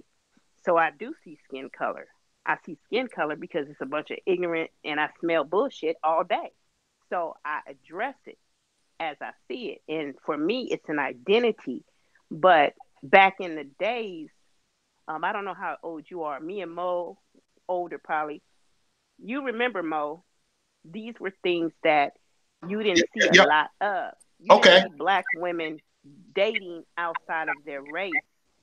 It was black men more so dating out of their race than black women. So that's what I'm trying to say. I'm not saying I don't love everybody, I but can't I'm stand saying black women. I understand what you're saying, but this I is where can't I stand keep. light skinned men. This, Ah! oh Lord, Black women are equal. I'm saying this. I ain't being I, I, mean. don't, I don't give a damn about your color. I think I care about the principle. You know what I'm saying? Exactly. I care about the principle. This is why I'm so deep in my holy Bible. It's the principle. I focus on the. You Here's see the the thing. heart before I you try. see Right. anything else. Hey, if you Check ain't it out. Check it out. Let me say something right quick. It's gonna sound corny as hell, but I might as well put it on this live stream. I I actually read my Holy Bible. I try to use the principles of the Holy Bible to actually analyze, interpret things, and come up with solutions. And it's really that simple. That's not corny. It's a No, concept that's I not call corny. it's a concept that I created, and maybe I could turn it into business one day. But it's called Prometheus Analytics and Solutions, quote unquote, because principles matter. So this is my entire perspective in which I approach. You see what I'm saying? Life and I try to solve these really complicated problems because hey, if the Holy Bible is the truth and the Holy Bible should be focused on the principle and not on the race, Yep. then if you focus on the principle, that Holy Bible should be able to guide you Yes. to fix these complicated problems. For So real. me and y'all, we could, respectfully disagree. I like light skinned people. I like dark skinned people. I like Indians, Native Americans, everybody. But I tend to focus on the principle. And as I continuously focused on the principle, I noticed that there is this culture push. You know what I'm saying? That appears to be targeting the black community, because I don't see a lot of where I agree with you. Like, I don't see such negative and destructive ideologies being pushed on white people, on Hispanic people, and not in the mainstream media. I don't see that. And I think that's real funny. I think that's something that should be pointed out. You know what I'm saying? But regardless, you know what I'm saying? I still got love. You know what I'm saying? Period. Well, have you ever read, because you brought the Bible up. So in the Bible, because I'm not going to downplay black either, because this has been something that has been since those days, as far as black, as far as people looking down upon the color of black and saying the color black was cursed. So the book of Songs of Solomon, the first chapter, verse 6, it says, "Do not." The King James version actually says, "Look not upon me because I am black," is what it says. "Because the sun hath looked upon me, my mother's children were angry with me. They made me the keeper of the vineyards, but my own vineyard have I not kept." So that's just a scripture that I ran across a long time ago. And it's just something to show that that has been going on since way back then. So these things is part of what slavery, even though Africans sold the blacks first, um, when the Yeah, the white people African got their Muslims, I hands on it, remember. right? Even though the white people got their hands on it and misused it in a whole different kind of way by degrading, by tying the black man, which was the father, the head of the household, in front of his mother, in front of the wife and children, tying his wrists and ankles to two horses, tearing his body in part to put fear into them. They were using Bible verses in the Bible to say, this is why we teach you guys this, because you remember the movie called the Death of a Nation. I believe it's one called The Yep. Death of a Nation. Okay, Yeah, and that's the one Dinesh D'Souza made. the movie where the slaves, right, were taught about the Bible and stuff. Hmm. No, so it's The Birth of a Nation. The Birth of a Nation The birthday is a was true Nat Turner. story. That's the black dude, right? Yep, Nat Turner. He killed he killed people to free the slave. He killed babies and everything. Nat Exactly. Turner. He's like my favorite. Nat Turner. That's the one that they were teaching them how to teach the slaves. They used him to talk to the slaves to tell them that they're supposed to do what they're asked to do because God wants them to do this. So see, this is one reason why when we teach the word, even in the black culture today, is because a lot of people have moved away from scriptures because of that, and that you got to use the patience I'm gonna and the tell you this. love to bring them back to God. I have actually talked to some people that called themselves Israelites and stuff like that, and they are Christians now because they were taught with patience and love. Well, not only that, but I mean, this goes back to the very cults themselves that may, let's say, prey upon the impoverished or the not very well educated. You got to remember, anything could be weaponized. If I learned anything during the Obama administration, I learned that anything and everything you can imagine could be weaponized. If you could weaponize a blade of grass, they would go that far. So yes, the Holy Bible in and of itself can be weaponized. There are people out there who may, let's just say it like this, own a Freemasonry Bible, and they can still turn around and take it out of context with the Holy Bible and weaponize it to create slaves. You know, so you can hell you could. It's about That's just Satan. the truth and a lie, and the Well, Holy I mean, if Bible. you if Go you ahead. look at any religions, I mean, like a lot of the Christian religions, and we have somebody in here, talking upset because, they're calling us Protestants because we're talking smack about Catholicism. But if you I'm look not at a Protestant. I'm not I'm Protestant either. non-denominational. I'm Non-denominational. non-denominational too, but I grew up Baptist. I grew up Southern Baptist. In Southern Baptist Church, it was just, they just announced one of the rules of the theology was you couldn't be black and be a member of the church. And this is the church I was growing up in. And, and then there's, subcultures of that. Southern Baptists believe that you should be dancing with rattlesnakes. And that's, a way to prove, your faith in God.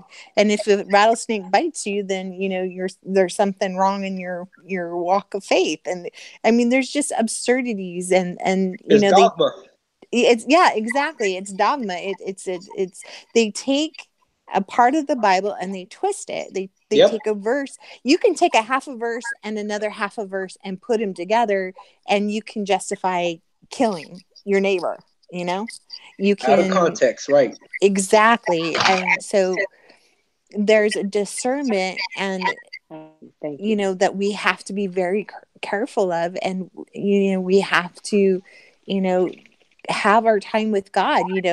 With Sister Rita, I kind of agree with her with Joel Osteen, but also at the same time, you know, if you're getting fed by him, and if you are, spending your time with the Bible, it's not just following a person. You don't sound like you're following him. You're following God, and he is a source for you.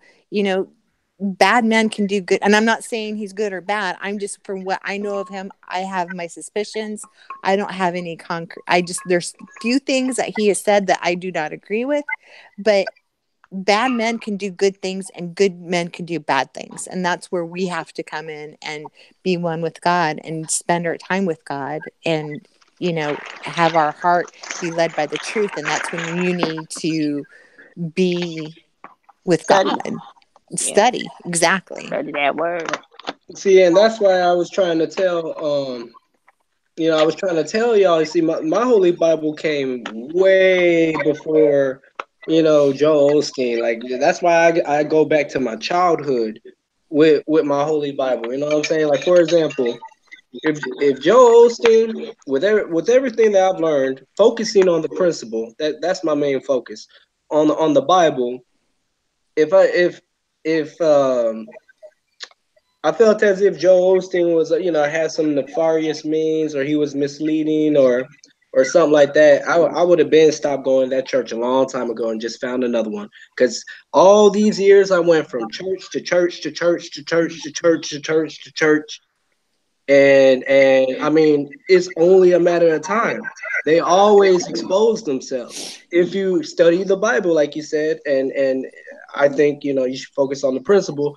But if you study the Bible, they always end up exposing themselves.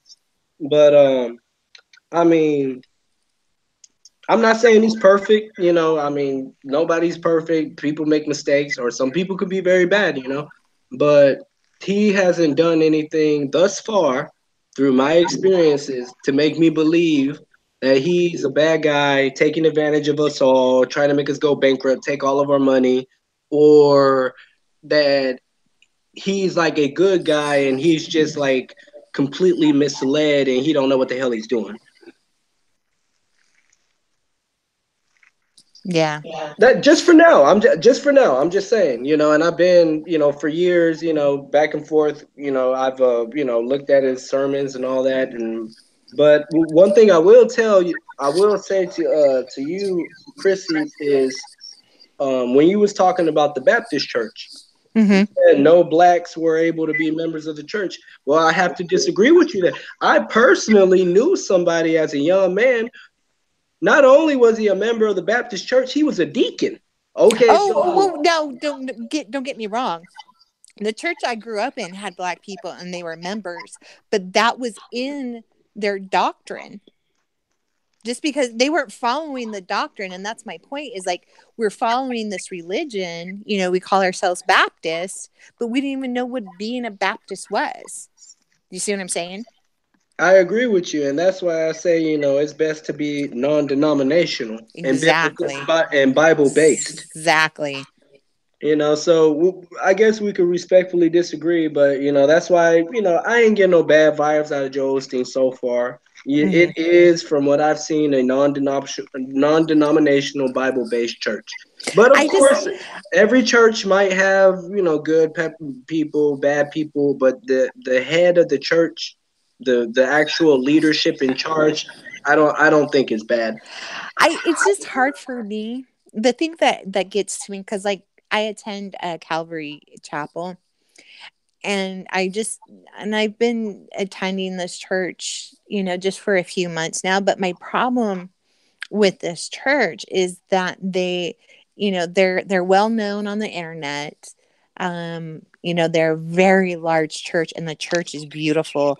And for me, there's just something about that. There's such a huge need in our community, and there's such a huge need. I'm not understanding this, the expensive fountain in the front of the church. I'm not why is there a bookstore? Why is there a coffee shop? And the prices are so expensive. And an ATM machine. Exactly. And I'm getting fed for sure. And what he's preaching is truth, but and they don't, and the funny thing is they don't, I've been into small churches where they begged for money, and they don't ask for, they don't ask for, tithing. I mean, they do, but not like where I've been 2 and 3 exposed. times. Right. They're like, okay, if you're new, don't give. We ask you, do not give. If you're a member of this church, we're just taking our offerings right now, and it's done and over with, and it's quick.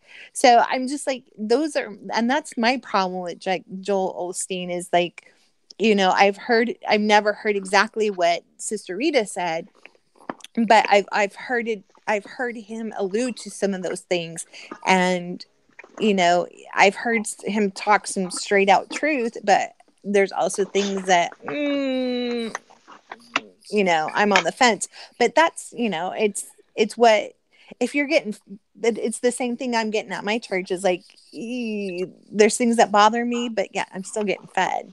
And you know what? He's a man, and Joel Osteen's a man. I mean, yeah. Right. I mean, that's at the end of the day, the beginning of the day, they're all just men, and God is going to have to deal with them, because every preacher and every Christian is not going to heaven. I'm not talking about Joel Osteen. I'm just saying, that's why God said, 2 Timothy 3:16, that we should study for ourselves, because Christians today are not. We used to have Crusade for Christ. You're in Texas, and we have I travel out there a lot in Texas, to our Church of Christ out there. But we used to have Crusade for Christ with tent meetings back in the 70s and 80s. Had big tent meetings, and we used to baptize people there. The church I go to, we noticed that there was a motorhome across the street from our church, and there was 7 kids living in there with their parents in a mobile home that was broke down. We invited them to our church. I shared it on my Facebook page. Even they all had holy shoes, man. See, that's what a church is supposed to do. All this trying to be fancy and show this, because see, there's a day coming ahead where these buildings are going to be gone, because God already said He doesn't dwell in these man-made temples. He dwells within us, Romans 12:1 and 2. And we are using these buildings and the money for these jets and all this type of stuff. But what are we really doing now? I'm a nonprofit. Daughters of God is a nonprofit organization. I don't get a lot of money. A lot of my stuff comes from what I get from donations and stuff like that.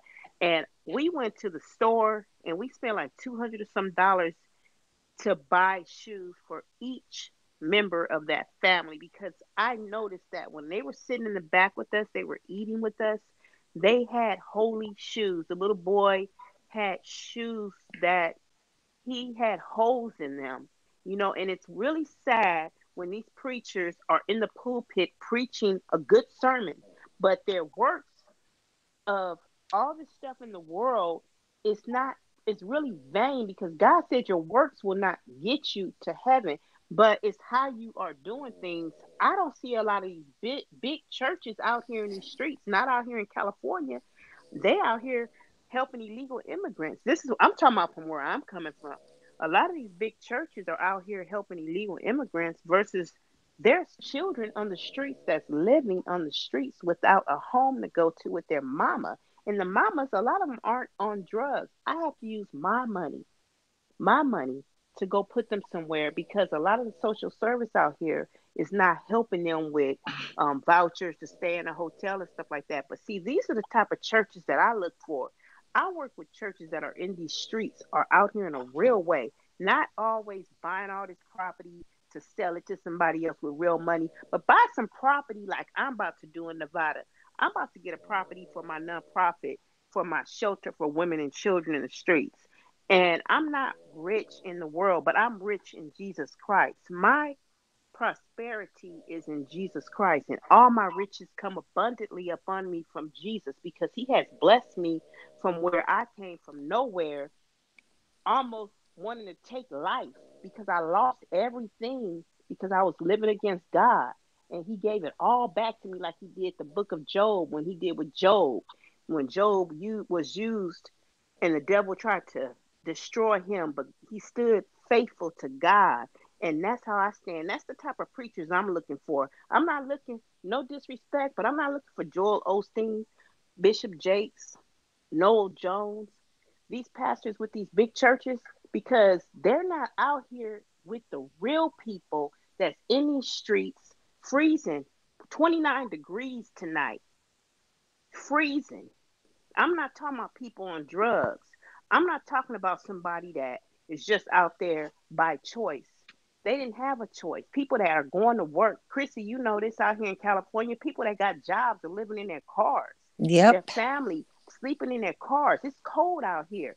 Where are these preachers that are mega churches coming out here? If they got all this money to teach these classes and stuff like that, I want to see them in these streets with blankets, cornbread like I do, beans, rice, with little bowls to give people. I have people standing in line, but getting stuff to eat. You know what I'm saying? These people aren't out here doing this. I'm out here by myself at times with volunteers. And that's what I'm talking about. I want to see people talking about doing this type of work for Christ. Help your members. You got members starving in your church. They can't pay an electric bill, and you sitting up here talking about a jet? That's All right. Hey, ridiculous. we run out of time, y'all. I got to be working in the morning. Well, that's all Hey, good. I just want to say one more thing. They what's up, offer y'all? more. They offer a whole lot more than just a little financial class. I told you they got Yes, all kind of different stuff for Oh, I women, know. single I know. people. They yes. got all kind of services to give food, to give let's say like vouchers. They got all kind of these stuff. Okay. If you just kind of look into it, and I guess I'm just talking about Lakewood for right now. But I think you cannot judge a book by walking into Yes. the last chapter. Right. You got to turn back to the cover, start from the Yep. first page, and then read through that book, and then I think you'll get a better understanding. And that's what I want to say. All right. Hey, look, I'm gonna cut the video off here. Everybody have a good time. Look, have a great New Year. Yes. Happy New Happy Year, New y'all. Year. Happy New Year, Happy everybody. New Year, everybody. Much love. We gone.